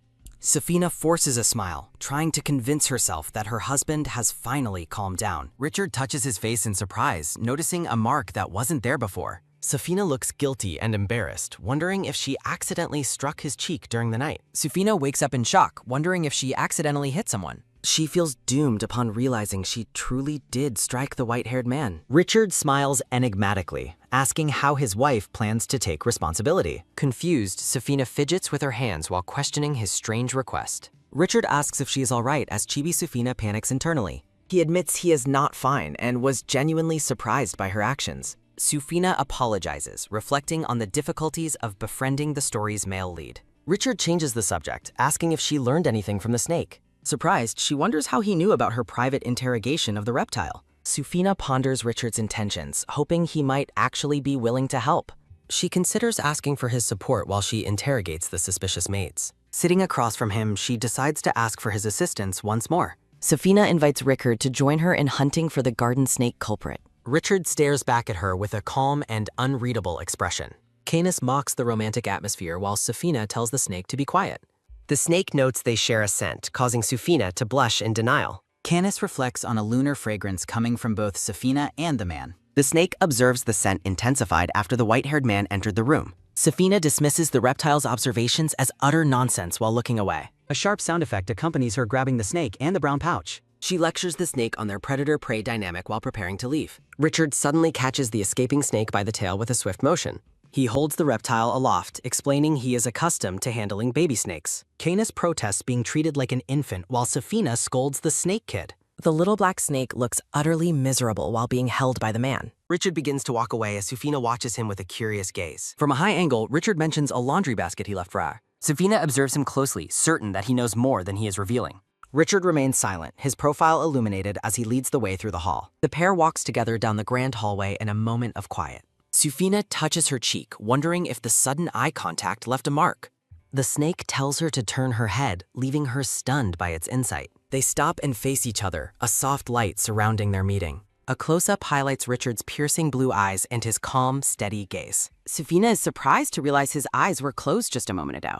She urges a quick pace to move past the awkwardness of their interaction. Richard blinks his large eyes, seemingly surprised by her sudden rush. Safina sinks onto a luxurious couch, exhausted by the trek to her room. Richard sits beside her, informing her that the maids will arrive shortly. Safina looks ahead, asking exactly how many minutes until their arrival. 3 maids enter the room and bow deeply before Safina and Richard. Canis, the small snake, peeks out from behind Safina's dress with curiosity. One black-haired maid reacts with visible shock and sweat upon seeing the snake. Safina smiles thinly, noting the maid's immediate recognition of the small guest. She prepares to begin her questioning, demanding an honest answer from the staff. The scene shifts to a digital hub showcasing various popular comic titles. Safina holds up the brown pouch, asking the maids if they recognize the contents. A brown-haired maid sweats profusely, looking down in a state of high anxiety. A top-down view shows the tense interrogation as shadows loom over the maids. The maids continue to bow while claiming ignorance regarding the powder's ownership. Safina vows to be stricter, knowing they use powder to lure the snakes. The maids plead ignorance, but Safina's narrowing eyes signal their lies are failing. Safina watches curiously as Richard stands, wondering why her husband is moving so suddenly. Richard thoughtfully brings over the heavy laundry basket, leaving Safina touched by his kindness. Safina confronts the staff about their neglect while Richard sits nearby with a cold expression. She accuses the trembling maids of sabotaging her wedding dance with their malicious prank.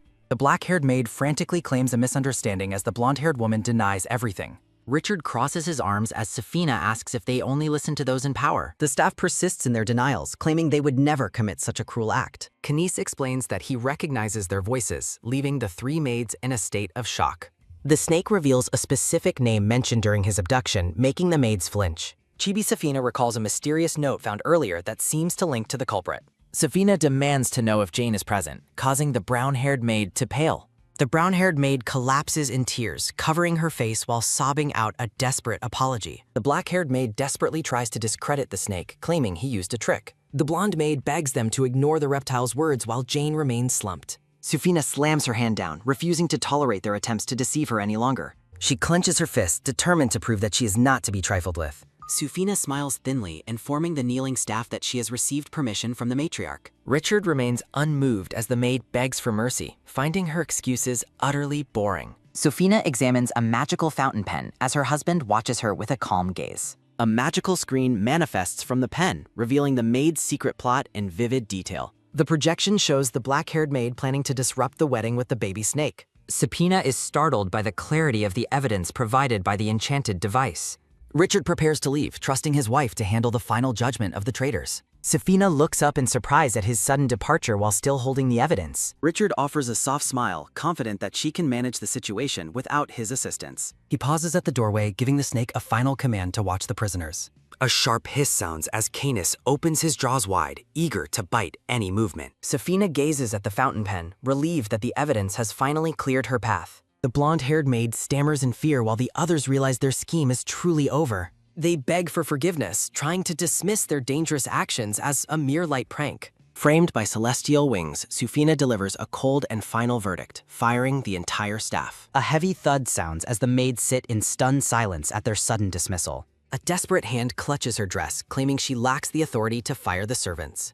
The black-haired maid looks up with a sweating, terrified face, hoping to challenge the order. Sufina pulls her dress away, reiterating that her power comes directly from the mother. She offers a serene and triumphant smile, enjoying the absolute silence of the defeated maids. Standing before the kneeling staff, she declares that the power to hire and fire is hers. Sufina smiles brightly, fully embracing her new role as the mistress of the grand house. Strong guards arrive and bow, ready to carry out the commands of their new mistress. The maids tremble on the floor as the shadows of the armored soldiers loom over them. Sitting regally, Sufina points toward the exit and orders the guards to remove the traitors. The heavy doors boom shut as the maids scream for mercy while being dragged away. A quick tap-tap sounds as Sufina teases the snake for acting like a common gecko. Sufina praises the snake for his help, refusing to keep those who lack any reflection. She prepares to tidy up her things, but pauses to address the last remaining maid. Sufina presents the apology note to Jane, demanding to know the reason for leaving it. Jane hangs her head in deep shame, admitting she has no excuse for her actions. The brown-haired maid clenches her fists, promising to leave the mansion quietly on her own. Sufina questions the maid's sincerity with a skeptical and curious look. Jane admits she disobeyed orders and used a cowardly trick against her mistress. Jane feels deeply ashamed while Sufina considers the risk of hiring new staff. Sufina stands before the maid and asks for a heartfelt, sincere promise. Jane looks up in surprise, wondering if she truly heard her mistress correctly. Sufina realizes she needs a drastic measure to truly trust the brown-haired maid. Jane clasps her hands together, looking delighted by the offered second chance. Sufina demands that Jane swear on her second heart to keep the promise. Narration explains the Tatanatos, the vital vessel holding Asuan's precious soul. Sufina believes a promise bound by Tatatatos must be kept at all costs. Sitting alone, Sufina worries that the maid's current loyalty might eventually fade. She clenches her dress, viewing the soul contract as a necessary safety device. Sufina offers Jane a final choice, a soul contract or a recommendation elsewhere. Sufina finds a reference book, glad she studied the ancient rituals beforehand. Her hand rests on a page describing the binding power of a Tanatatos contract. Surrounded by blue flowers, Sufina prepares her spirit for the secret binding ritual. A mystical energy flows, representing the essence of life within the Tanatanos. Sufina prepares to share her energy, feeling a strange new power stir within. A magical scroll appears against a glowing seal, ready to record their oath. Sufina orders Jane to take her hand so they can begin sharing energy. A soft, sweet energy manifests, feeling entirely different from Sufina's own power. Mistress and maid touch hands, initiating the deep and spiritual connection. A quick tap-tap sounds as the contract paper reacts to the soul sharing. Glowing marks of the contract appear on Jane's skin during the ritual. Jane's Tatanatos reveals itself on her hand in the shape of a pearl. Chibi Sufina looks on with interest, observing the manifestation of the soul vessel. Sufina asks Jane to reach out her hand so she can inspect the results. Sufina notices a glowing gem on her own hand and wonders what it signifies. Jane is amazed, noting that Sufina's Tatanatos has taken the form of an opal. The brown-haired maid confirms the identification of the rare and beautiful soul jewel. Sufina officially appoints Jane as her exclusive maid and asks for her care. Jane firmly grasps her mistress's hand, pledging her absolute service and loyalty. Sufina offers a warm, genuine smile, framed by a garden of white flowers. Canis the snake watches in awe, never having seen a soul oath before. The little black snake eagerly asks Sufina to let him see the mark too. Sufina mentally praises Canis for his vital role in solving the mystery. The snake is pleased that his efforts made his sister's difficult work easier. Sufina presents a small brown pouch as a well-deserved reward for the reptile. A soft tap sounds as she pets the snake, acknowledging his cute side. Canis mentions a strange phenomenon associated with the Titanatos contract scent. Sufina questions the snake's observation, curious about what he truly means. Narration describes the residual scent of Talitha that emanates from the soul jewel. Canis notes he only smells Sufina's usual cool, moon-like fragrance for now. High above in a tree, Richard relaxes while eavesdropping on the conversation. Richard smiles to himself, finding his wife's bold actions quite amusing. He listens as his wife's voice echoes her intent to swear on her heart. Richard looks thoughtful, repeating the mention of the second heart with growing intrigue. He kicks his feet idly in the tree, wondering about the contract's implications. Richard offers a small, knowing smile, finding the blue-haired woman truly interesting. A brilliant golden light erupts, signaling the completion of the powerful soul bond. Richard relaxes in a tree while reflecting on the soul contract mediated by Thanatos. He examines the opal pattern on his hand, confirming the magical bond with his wife. Richard observes the moonstone pattern on Sufina's shoulder, which signifies their deep spiritual connection. Both husband and wife bear the visible marks of the Thanatos contract upon their bodies.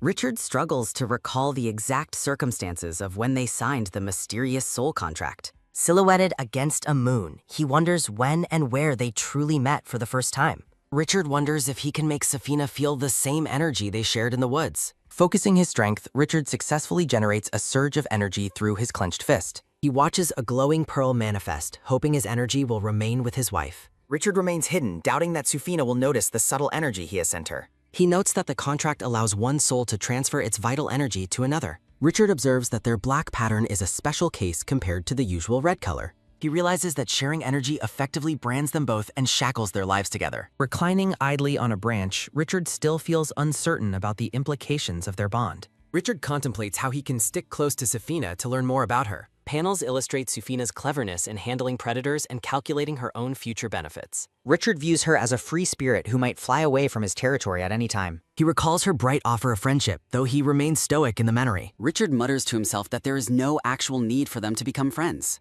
Inside the mansion, Sufina works at her desk while Jane watches her mistress write. Sufina plans to report the situation to the matriarch to ensure all protocols are followed. She ponders the right time to return the magical fountain pen Richard lent her yesterday. Chibi, Sufina, and Richard stand together as she ponders the true nature of the enchanted device. Sufina considers if the unusual pen is divine or imbued with the power of nature. Jane asks if the tasks are finished as Sufina clutches her head in frustration. Sufina instructs Jane to deliver the report and update the matriarch on her progress. The blue-haired woman is confused by Jane's sudden, intense emotional response to her work. Jane bows her head deeply, tearfully promising to live a righteous life from now on. A sudden boom sounds as Sufina is startled by an intense surge of contract energy. She examines her hand, noting that nothing feels physically different despite the glowing soul mark. Sufina stretches her arms overhead, relieved to finally finish her hostess duties for the day. Looking at her hand, she thinks it might be pleasant to eventually become friends with Richard. A soft thud sounds as Sufina considers the snake's long-term plan for a retirement fund. Despite receiving praise for catching Canis, Sufina feels she must provide more tangible help.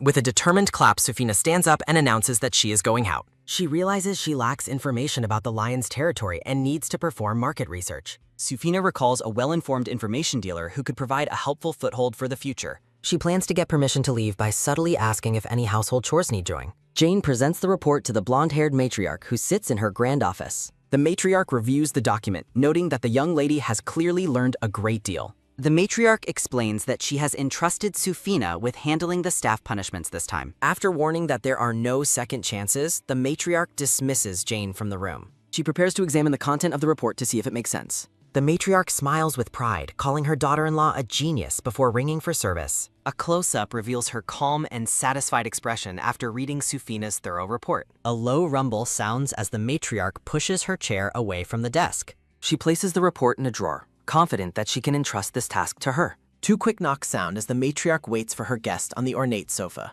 She warmly welcomes Sufina into the room and invites her to sit nearby.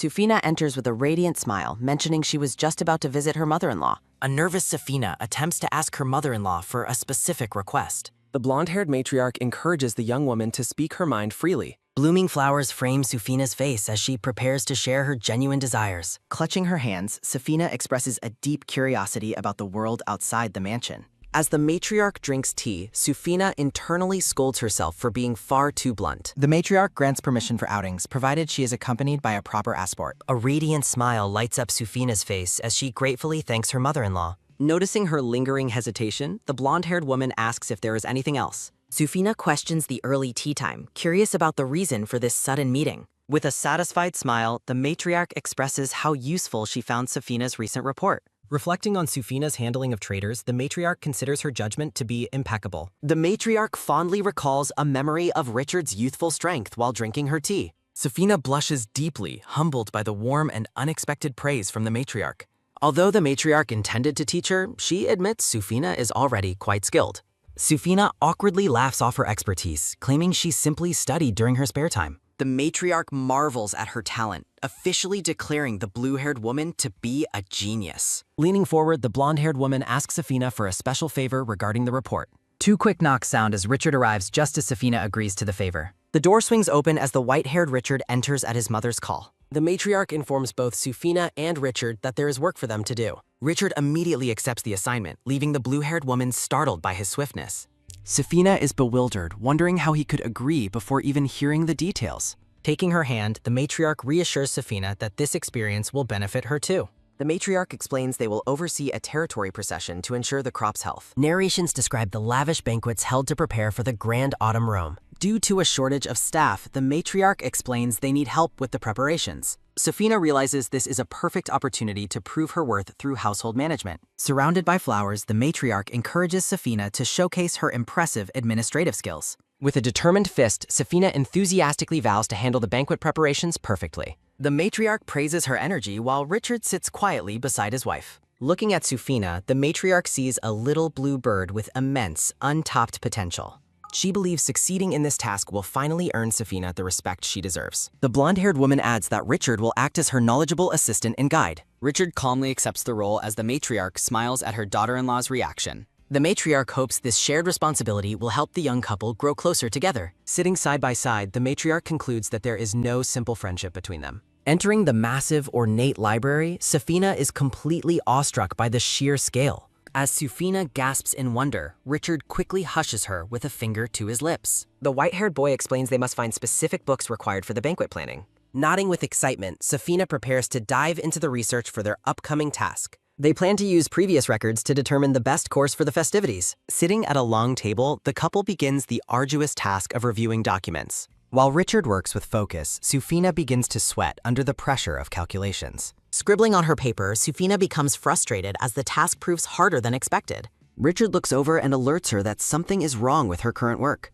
Pointing to the paper, Richard identifies a calculation error that Safina missed. Safina rests her chin on her hand, disappointed by her own frequent and simple mistakes. She reflects on the original story, realizing that practical application is quite difficult. Tapping the desk, Safina wonders about the person who managed these complex tasks originally. Looking at her husband, she sees him working diligently on the documents beside her. Safina questions Richard about the specific family member he is mentioning.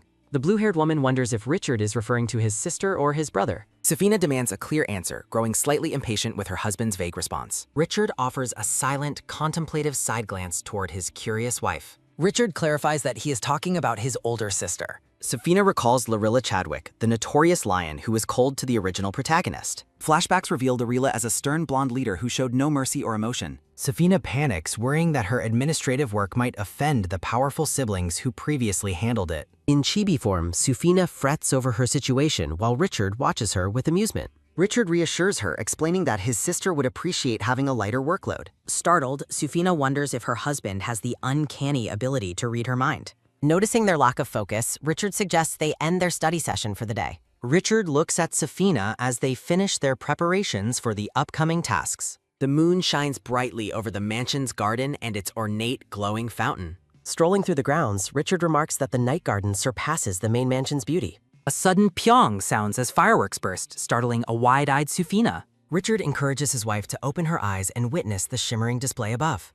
The couple watches together as a massive firework paints the night sky in vibrant blue. Captivated by the beauty, Safina asks what special occasion warranted such a magnificent celebration. Richard explains the significance of the supermoon and its ties to prophetic rabbit astrology. He notes that the day of the moon is a vital event for lion beastmen. Safina asks if the upcoming event will be a festival, and Richard confirms it will. The blue-haired woman is surprised that Richard deduced her secret desire to leave the mansion. Safina admits her restlessness, expressing a genuine need to explore the world outside her confines. Richard proposes they go out together to select the necessary items for the ritual blessings. Safina is reminded of the weight her choice carries for the banquet's success. Illustrations show that blessing gifts are essential for honoring and guiding the mansion's distinguished guests. Safina ponders the symbolic meaning required for items sourced from the lion fiefter. Richard teases her, asking if she is too worried to proceed with the outing. Safina quickly dismisses his doubts, insisting she is eager to go on the trip together. A skeptical Richard playfully challenges her lack of apparent enthusiasm while she shakes her head. Safina feels overwhelmed by Richard's handsome appearance as he leans in with a charming smile. Richard tells her she must try harder to convince him of her true sincerity. Twirling her hair, Safina confidently asserts that she can prove her dedication through her resources. Flowers bloom around a determined Safina as she vows to make the outing a success. Richard stares back in silence, seemingly intrigued by his wife's sudden burst of energy. Safina internally debates the difficulty of the decision while maintaining a look of focus. Richard finally agrees to the trip, charmed by how earnestly his wife is asking. Sunlight bathes the grand, spired cathedral as the day of their long-awaited outing finally arrives. Safina packs her bag and sternly instructs the small snake Canis to behave himself. She reminds Canis that he should repay her kindness with help later in their journey. Safina searches for an information dealer shop that she knows is disguised as a watch workshop. Richard, dressed in a new red coat, announces it is time for them to depart. The pair arrives at a bustling market square filled with vendors and colorful awnings.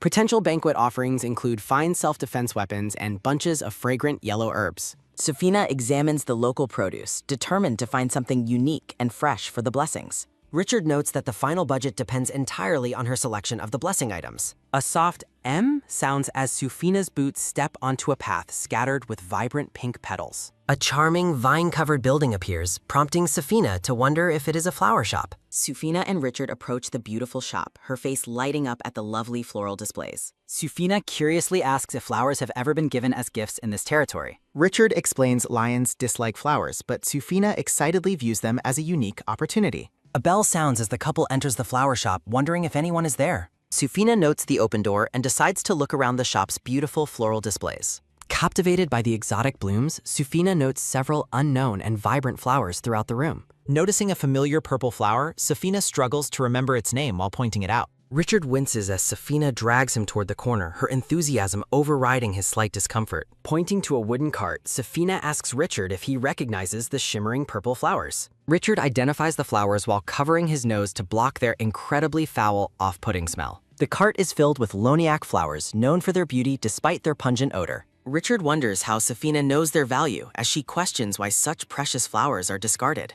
Flashbacks show Safina tending plants for her sister, explaining her accidental expertise in rare botany. The masked boss appears, intending to discard the loniac flowers since they haven't sold. He looks dejected, explaining that no one wants to buy the flowers despite their potential. Narration describes how loniac flowers were once popular and destined to become a national trend. The shop owner laments that blocked trade routes and restless snake beastmen have ruined business. Safina grows worried about Canis, but she quickly deflects Richard's inquisitive and suspicious gaze. The boss sighs, explaining that a bountiful harvest went to waste because nothing could sell. Looking at the cart, Safina feels it is a terrible waste to throw everything away. She recalls ancient lore about loniac flowers blooming during a legendary leopard invasion and storm. The flowers glow with magical energy, representing their hidden potential to purify and eliminate foulness. Safina ponders the purification process while Richard asks if she has learned enough for today. A sudden whoosh sounds as the boss prepares to haul the cart away to the trash. Startled, Safina urgently calls out to the shop owner, begging him to wait a moment. She whispers to Richard, inquiring about the remaining budget for purchasing the rejected loniac flowers. Richard offers a charming smile, reassuring her that their funds are more than sufficient. Surrounded by roses, a cheerful Safina announces her decision to buy all the malodorous flowers. As the sun sets, the couple begins exploring the square now that their work is finished. Richard asks about her plans for the flowers, and Safina admits she needs more research. Her heart pounds with excitement as she asks Richard if they can finally relax and play. With a celebratory hooray, the blue-haired woman leads the way to enjoy the evening festival. The pair enjoys some delicious ice cream while walking through the festive, old-fashioned town square. They continue their stroll past the central fountain, admiring the architecture under the evening sky. Resting on a bench, Sufina joyfully declares this to be the most fun she's ever had. A flashback shows the snowflake pattern sign of the information dealer she discovered earlier in the square. Humming happily, Sufina sits by her bouquet, fully soaking in the festive and magical atmosphere. Under the moon, Sufina presents a bouquet to Richard, expressing her desire for true friendship. Sufina clarifies that her gift isn't expensive, but sincerely asks if they can be friends. Chibi versions of the couple hold hands within a decorative frame of stars and lace. Richard stares in contemplative silence, seemingly moved by her earnest gesture under the moonlight. Sufina internally acknowledges her ulterior motive of avoiding bad endings, though she cannot say it. Looking at her husband, she wonders if she needs to be even more direct. Sufina asks Richard why he keeps helping her, seeking to understand his true hidden feelings. Richard recalls a memory of seeing a wounded animal, a day that apparently influenced him deeply. The couple sits together on the bench, sharing a quiet and intimate moment at night. Sufina denies his theory, clarifying that she saved a white cat years ago, not a lion. Chibi birds flutter around a small white cat, representing the childhood memory they are discussing. An adorable pink paw pad is shown, proving to Sufina that the animal was definitely a cat. Illustrations of their contract markings appear as the narrative questions their mutual understanding and hidden intentions.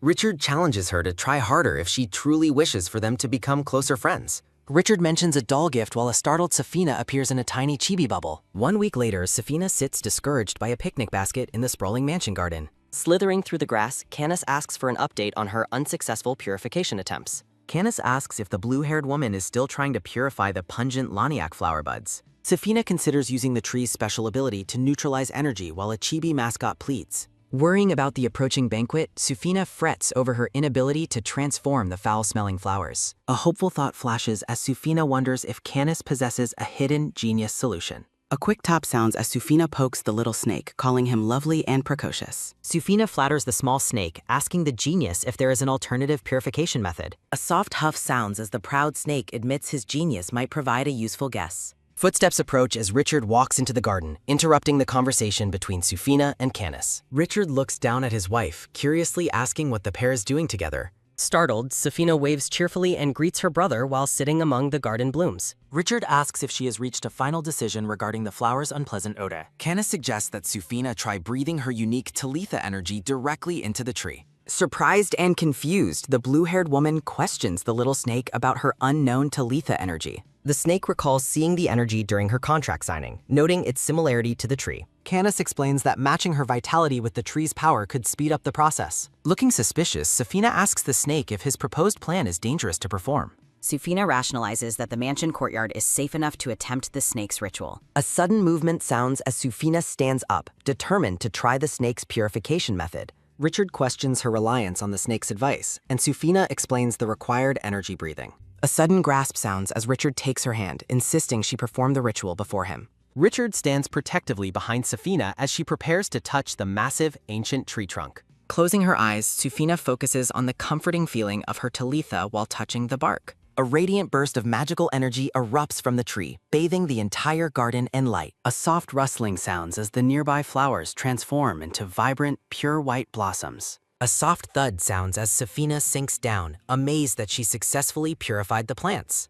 Crouching beside the bushes, Richard and Sufina lean in to inspect the scent of the flowers. Richard observes with genuine interest that the foul smell has been completely replaced by freshness. Overjoyed by her success, Sufina holds up a white flower and offers it as a gift. A close-up shows Sufina's hands presenting the delicate, purified blossom to her husband. A gentle sliding sounds as Richard takes the flower and tucks it behind Sufina's ear. Looking at his wife, Richard silently reflects that the flower suits her better than him. Richard gives Sufina a warm, charming smile that leaves her momentarily breathless and dazed. Her heart thumps as Sufina blushes, internally screaming about how handsome her husband's face is. A soft chuckle sounds from Richard as a maid runs toward them with an announcement. Panting sounds as the maid arrives, reporting that a watch has been delivered from the workshop. Sufina exchanges a pouch for the news, giving the maid a flower as a kind gesture. Looking down, Sufina carefully opens the pouch to inspect the gold pocket watch inside. A close-up reveals Sufina's intense orange eyes as she recognizes the item's hidden significance.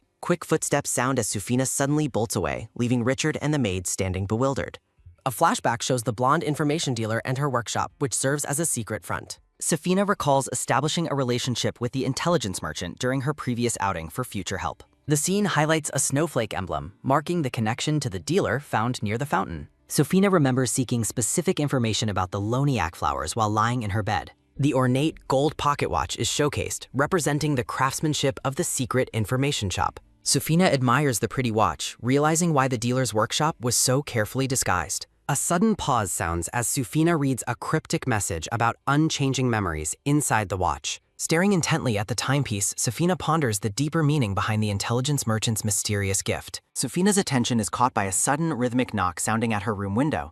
A small paper crane rests on the windowsill as another soft knock sounds against the glass. Peeking out, Safina finds a mysterious delivery of paper cranes and a book from the dealer. A quick tap sounds as she sets the items on her desk, curious about their contents. She reads a note wishing for her return, though she finds the secret delivery method rather strange. Hidden in shadows, a mysterious hooded figure observes while magical energy swirls in the background. Dark thoughts fill the air as the narrator questions the existence of a race with such abilities. Realizing the merchant's secret delivery method, Safina focuses on the mysterious book before her. A hollow thud sounds as she opens the volume, only to find the pages completely blank. Discouraged, she collapses into her ornate chair, feeling as though the merchant is playing a prank. She leans back, worrying that merely gifting the pungent flowers won't suffice for the upcoming banquet. Her eyes widen with a sudden blink as she notices something peculiar about the surrounding light. Opening the heavy curtains at night, she searches for a way to reveal the book's secrets. A magical glow erupts as the book's pages reveal ancient text shimmering in the darkness. Surrounded by blooming roses, a triumphant Safina laughs heartily at her successful discovery. She presents the book to Canis, claiming its ancient text will satisfy his thirst for knowledge. Startled, the little black snake looks up with wide eyes at the unexpected offer. With a pleading gaze, Safina asks her small companion to help her just this one time. Kneeling on the rug, she desperately tells the snake he is her only true confidant. The snake puffs up with pride as Safina realizes flattery is the key to his cooperation.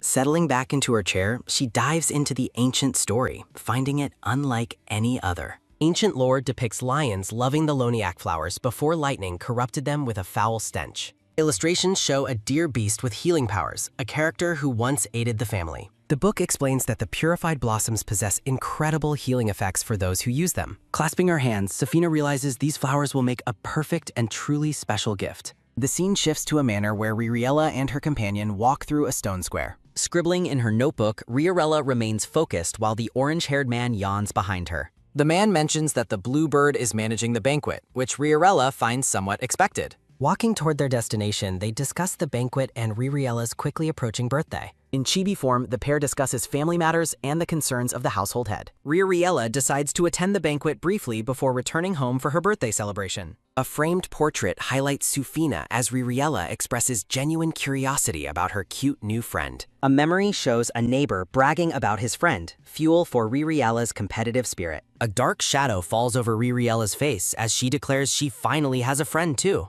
A sharp smirk forms on Ririella's face as she relishes having a cute companion of her own.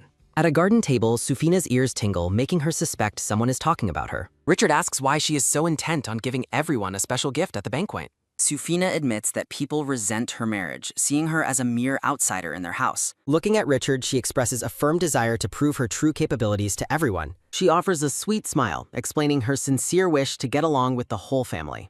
Rubbing his neck, Richard apologizes for placing the burden of his ambitions on her. Surprised, Safina asks if he truly wants to work together as a team to plan the gift. Her face glows with a bright, blushing smile as she basks in his supportive words. A soft splash sounds as Safina carefully pours a fresh pot of tea for her husband. Canis nods in agreement as Safina explains she brewed the tea using purified Roniac petals. The pair sits together at the terrace table, enjoying a quiet moment during their work. A soft swish sounds as Richard swirls his tea, feeling a pang of jealousy toward the snake. A confused chibi Richard tilts his head, wondering why he cares about her bond with Canis. He raises the book to hide his face, trying to dismiss his sudden, nagging thoughts. Looking at him, Safina wonders if Richard's perspective on their partnership has finally begun to change. Richard enjoys his tea until a sudden cough from Safina catches his attention. A sharp cough sounds as Safina winks, playfully insisting they become friends if he drinks. Choking sounds erupt as a chibi Richard spatters his tea, leaving Safina worriedly asking if he's okay. A soft rubbing sounds as Richard wipes his face, claiming he merely swallowed the tea incorrectly. Giggling sounds as Safina teases him, asking if their shared drink finally makes them friends.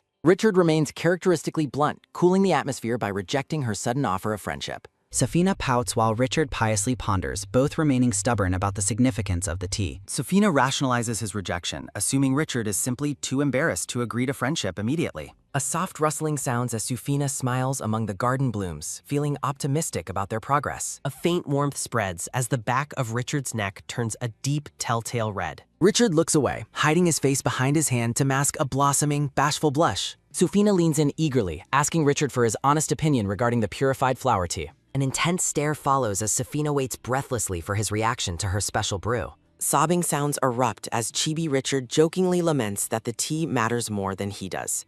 A sudden jolt sounds as Richard admits he was joking, finding the tea tastes perfectly normal. A heavy thud sounds as Safina slumps onto the table, worrying about the rapidly approaching banquet.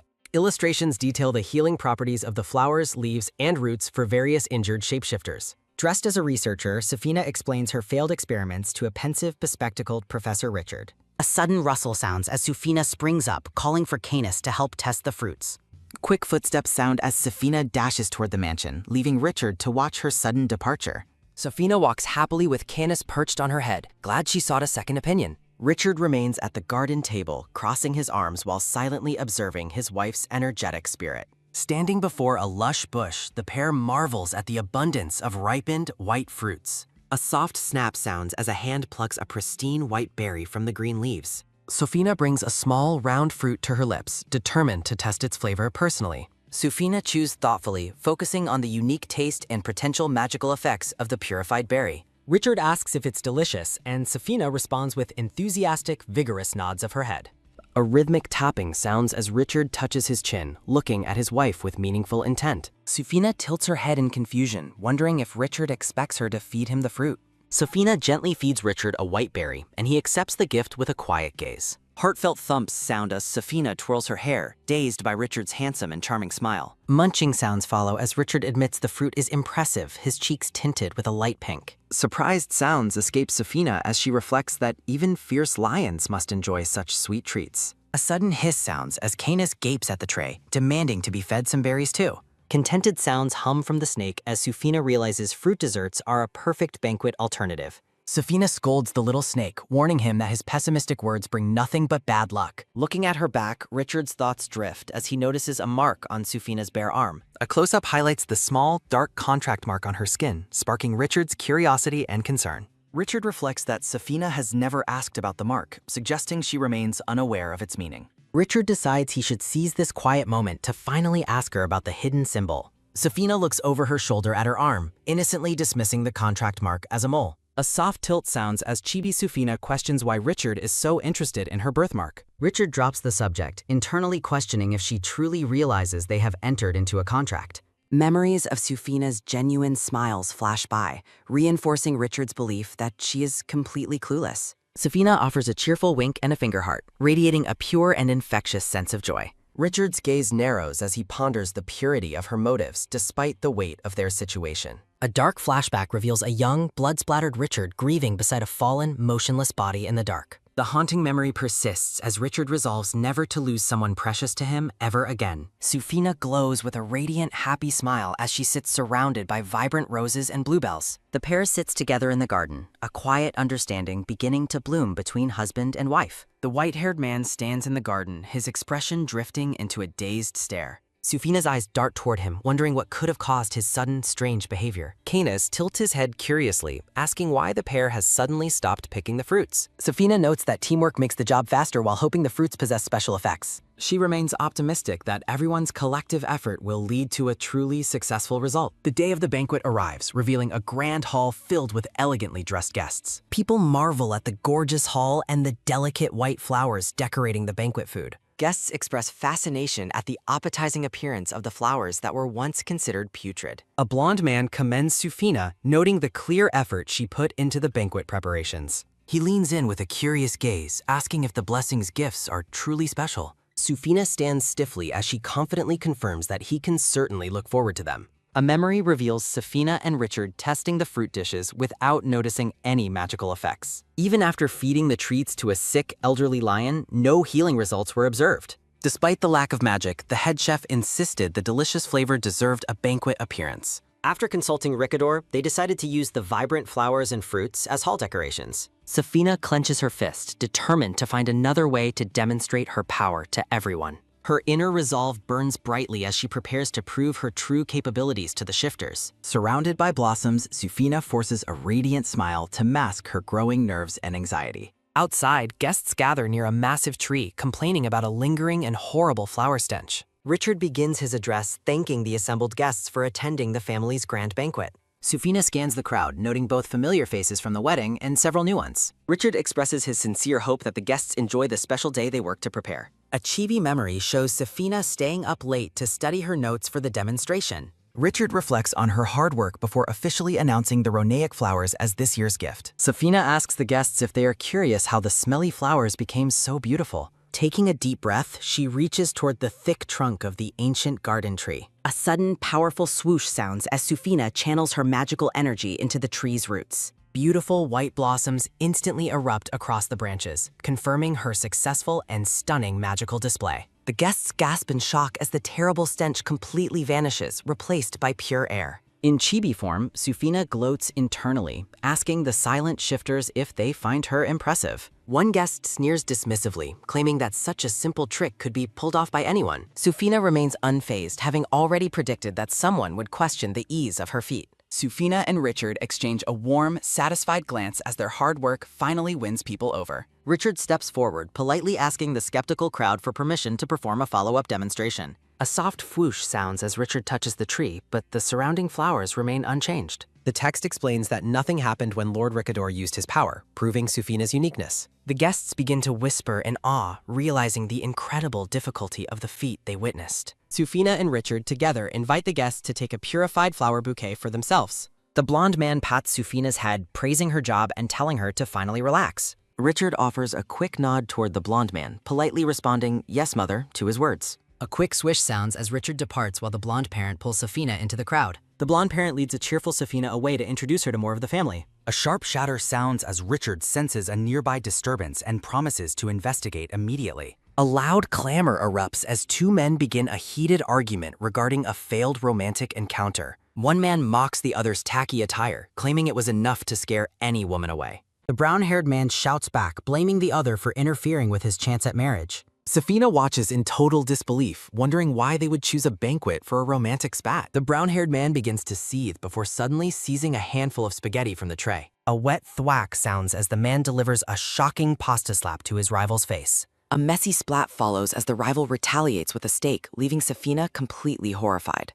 A chaotic toss sounds as food and drink are flung during a heated argument. A low growl vibrates as Safina despairs over the men fighting in the grand hall. Safina demands that both men stop their ridiculous behavior immediately to prevent further injury. An intense stare follows as the brawlers freeze, realizing the banquet table is now empty. A quick whish sounds as Chibi Sufina cries while the men demand mutual apologies. Sufina wonders if she should use her magical abilities to settle the stubborn pair down. The platters remain completely empty, finally leaving the combatants with no more food to throw. The blonde-haired man's eye narrows as he realizes he still has one projectile remaining. A heavy chuck sounds as the blonde man hurls a ceramic plate across the banquet.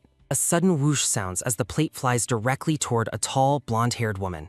A firm seize sounds as Sufina reaches out, while the mysterious woman catches the plate. Sufina's voice falters as she watches the woman stop the flying object with her hand. A sharp crush sounds as the woman, Ririella, pulverizes the ceramic plate in her fist. The surrounding gasp in terror as they recognize the imposing presence of Lady Ririella. A sharp gasp sounds as Sufina recognizes her notoriously ferocious line shifter sister-in-law, Ririella. A lush field of flowers marks a transition as the story focus shifts toward Ririella.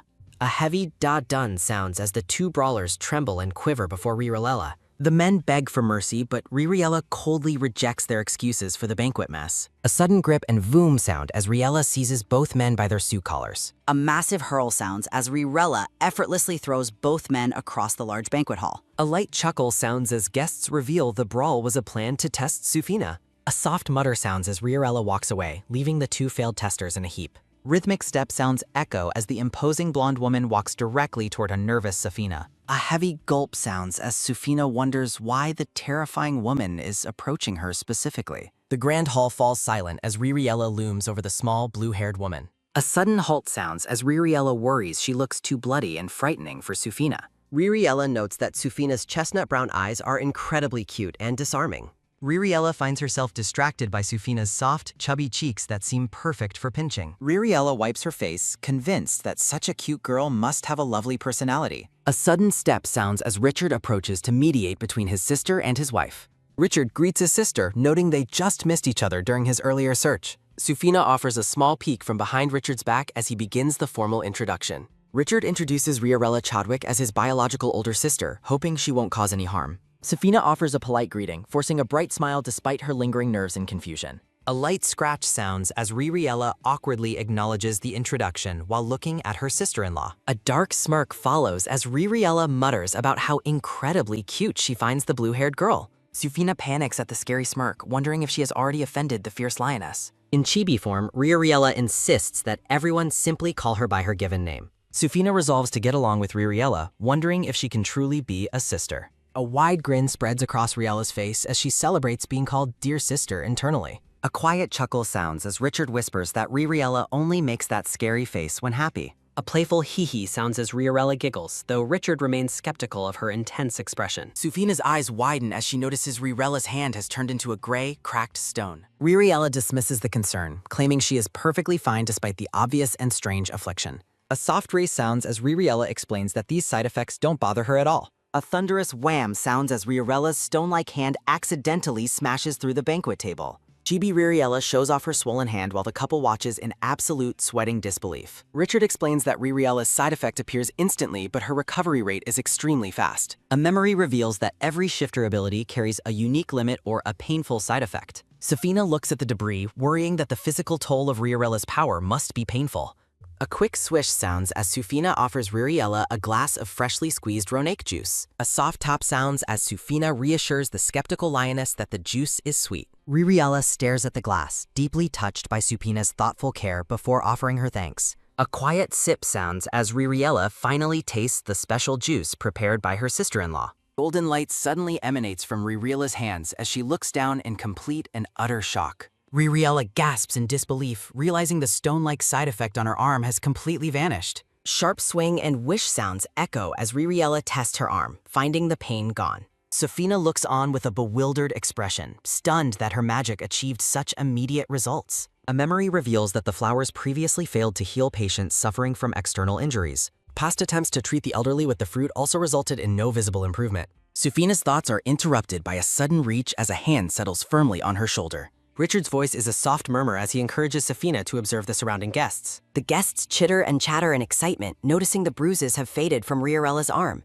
A loud clamor and mutter erupt as guests wonder if the juice holds miraculous healing properties. Sufina glows with internal pride, realizing her hard work has finally yielded a magical success. A sudden grab sounds as Sufina excitedly explains the healing properties she researched to Rierella. Sufina offers a quick glance, admitting she never expected the side effects to heal so instantly. A light top sounds as guests whisper about the drink's potential to revolutionize shifter medicine. A curious guest approaches Richard, asking what inspired the brilliant use of the Ronaic flowers. A firm grab sounds as Richard proudly presents Sufina as the visionary behind the banquet. Sufina beams with joy, crediting her husband's constant support for the event's overwhelming success. A noisy swarm of guests surrounds the couple, praising them as a perfect pair of lovebirds. Ririella stands alone in the background, wondering how to get closer to the adorable Sufina. Ririella's eyes narrow as she realizes she needs a clever trick to secure Sufina's attention. Sufina wishes her guests a safe trip home before Ririella suddenly calls out her name. Sufina responds with a radiant beam, asking her sister-in-law if there is anything she needs. Ririella begins to loom with a dark expression, reminding Sufina that her birthday is next week. Sufina turns completely stiff and pale, terrified by the massive expectations placed on her next gift. Ririella departs with a satisfied laugh while Sufina panics over the daunting task ahead. A sharp tweet sounds as Sufina despairs over the consequences of failing the fierce lioness.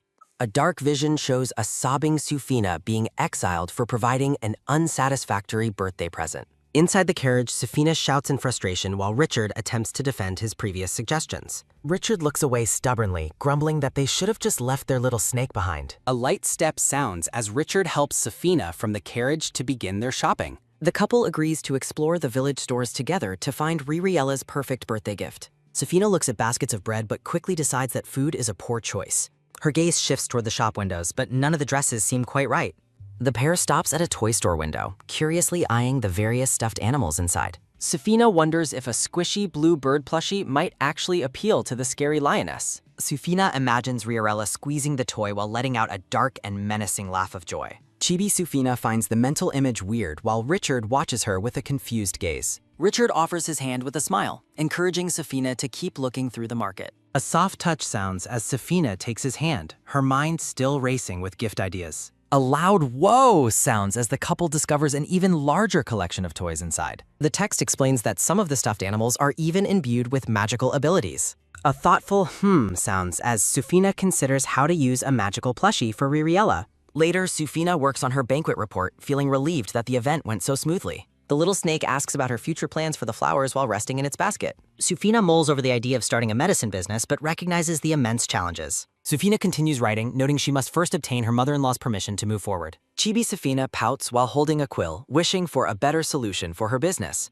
Sufina approaches a store counter where a blonde shopkeeper politely offers his assistance. Beaming brightly, Sufina asks the shopkeeper how he imbues his dolls with special abilities. A firm hand raise signals the shopkeeper's refusal to share his confidential business secrets. Sufina puts the toy back, realizing she cannot learn the handy skill for herself. Sufina smiles, considering how infusing psychokinesis into objects could increase her future work efficiency. Sufina hopes Riorella treats the lion plush well while Richard calls out her name. The little snake Canis twirls excitedly while declaring his love for the adorable toys. A heavy dun sounds as Canis glares, but Sufina remains entirely unimpressed. Canis whines and hisses for a toy, acting like a spoiled child in a store. Sufina decides to buy him one, noting her flower income makes it an easy choice. Her mind shifts to her mother-in-law as she admires an elegant gold brooch. Sufina presents a white cat plushie wearing a pink apron to her husband, Richard. Richard stares at the plush toy with a neutral expression as he holds it carefully. Richard asks if Sufina likes it, noting the toy looks more like a cat. A light clutch sounds as Chibi Sufina insists she never said she disliked the toy.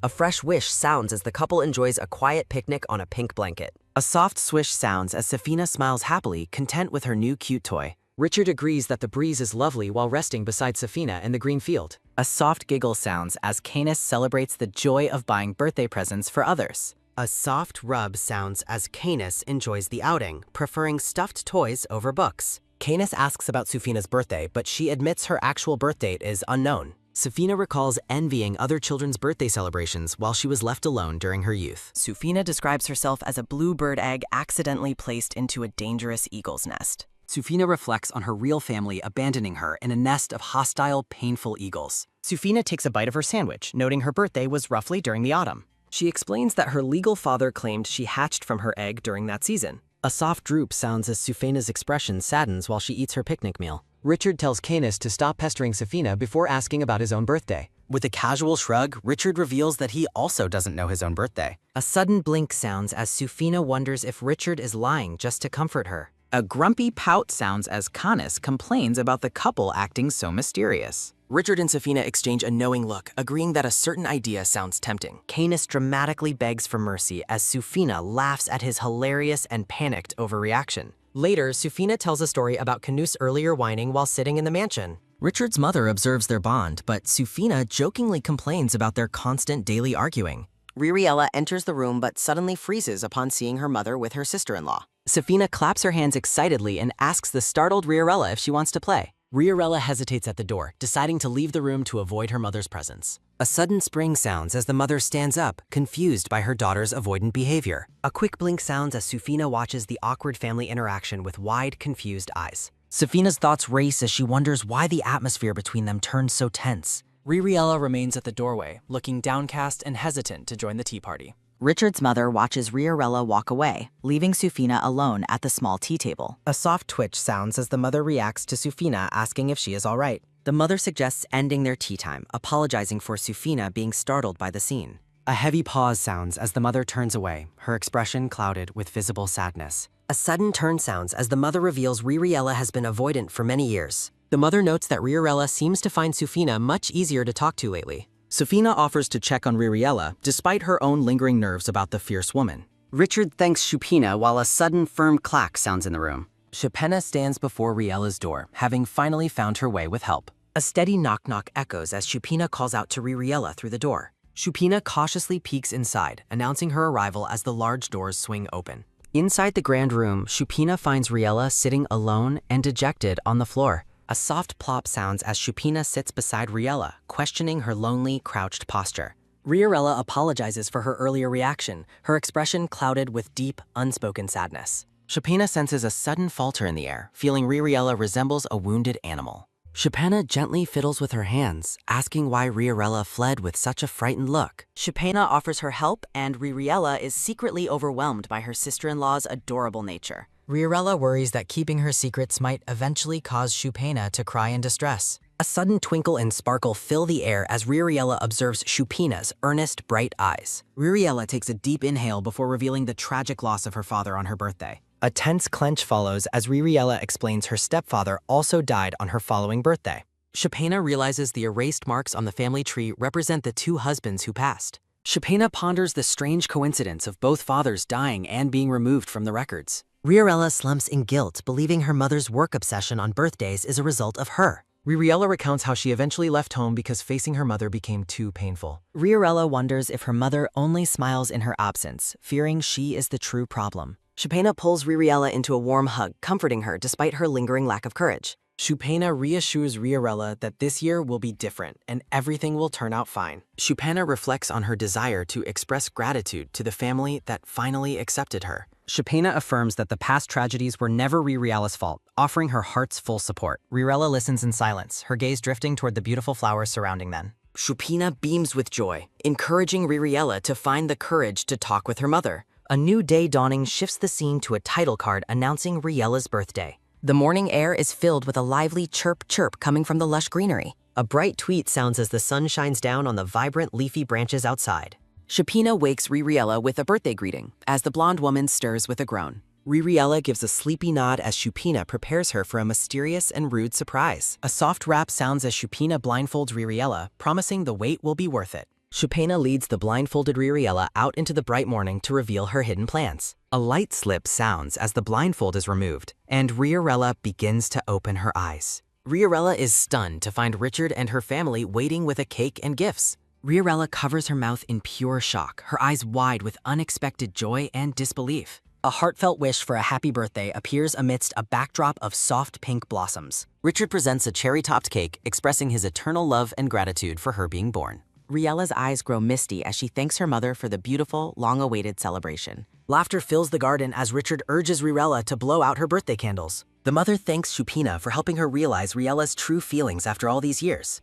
The mother watches Riella laugh, resolving to spend more time talking with her daughter separately. Richard praises Shupina for her incredible effort in organizing the entire party in 1 week. Surrounded by yellow flowers, the mother reflects on her gratitude for Shupina joining their family. As night falls, the family lies peacefully on the grass while Canis sleeps nearby. Shupina feels a swell of happiness, celebrating a joyful birthday for the first time ever. Despite the joy, Shupina thinks about her inevitable divorce and the day they must part. A steady stare comes from Canis as Shupina contemplates their eventual separation. Canis wonders if Shupina is feeling down because she doesn't know her own birthday. A sudden rise and a curious sound as Canis startles Shupina by leaning close. Canis smiles warmly and suggests that they celebrate Shupina's birthday on October 3rd. Chibi Ricador suggests Shupina create a new birthday since her original date remains a mystery. Looking on with gratitude, Ricador asks Shupina to let them celebrate her life every year. Shupina stares up at Ricador with wide, surprised eyes, hardly believing his earnest request. Shupina realizes she is no longer just a character to Ricador, but a genuine, lifelong friend. A nervous fidget sounds as Shupina's hands tremble slightly while processing Ricardo's touching sentiment. A soft babble sounds as Chibi Shupina gets flustered by Ricador's unexpectedly heartwarming declaration of friendship. A sudden blush warms Shupina's face as she admits his kind words feel entirely new to her. Ricador wonders if she was never celebrated before, pitying how her harsh family must have treated her. Seeing Shupina's sincere dedication to his family, Ricador decides it is finally time to stop doubting her. A firm clasp sounds as Ricador takes Shupina's hands, suggesting they begin their relationship anew. Shupina's thoughts swirl in a sparkly haze as she wonders exactly what they are starting. Ricardo gazes into Shupina's eyes, formally proposing that they officially become true friends from this moment. Shupina asks if this is a joke, but Ricardo confirms his sincerity with a steady, gentle look. Against a beautiful starry sky, Ricador makes a solemn promise to honor their new bond together.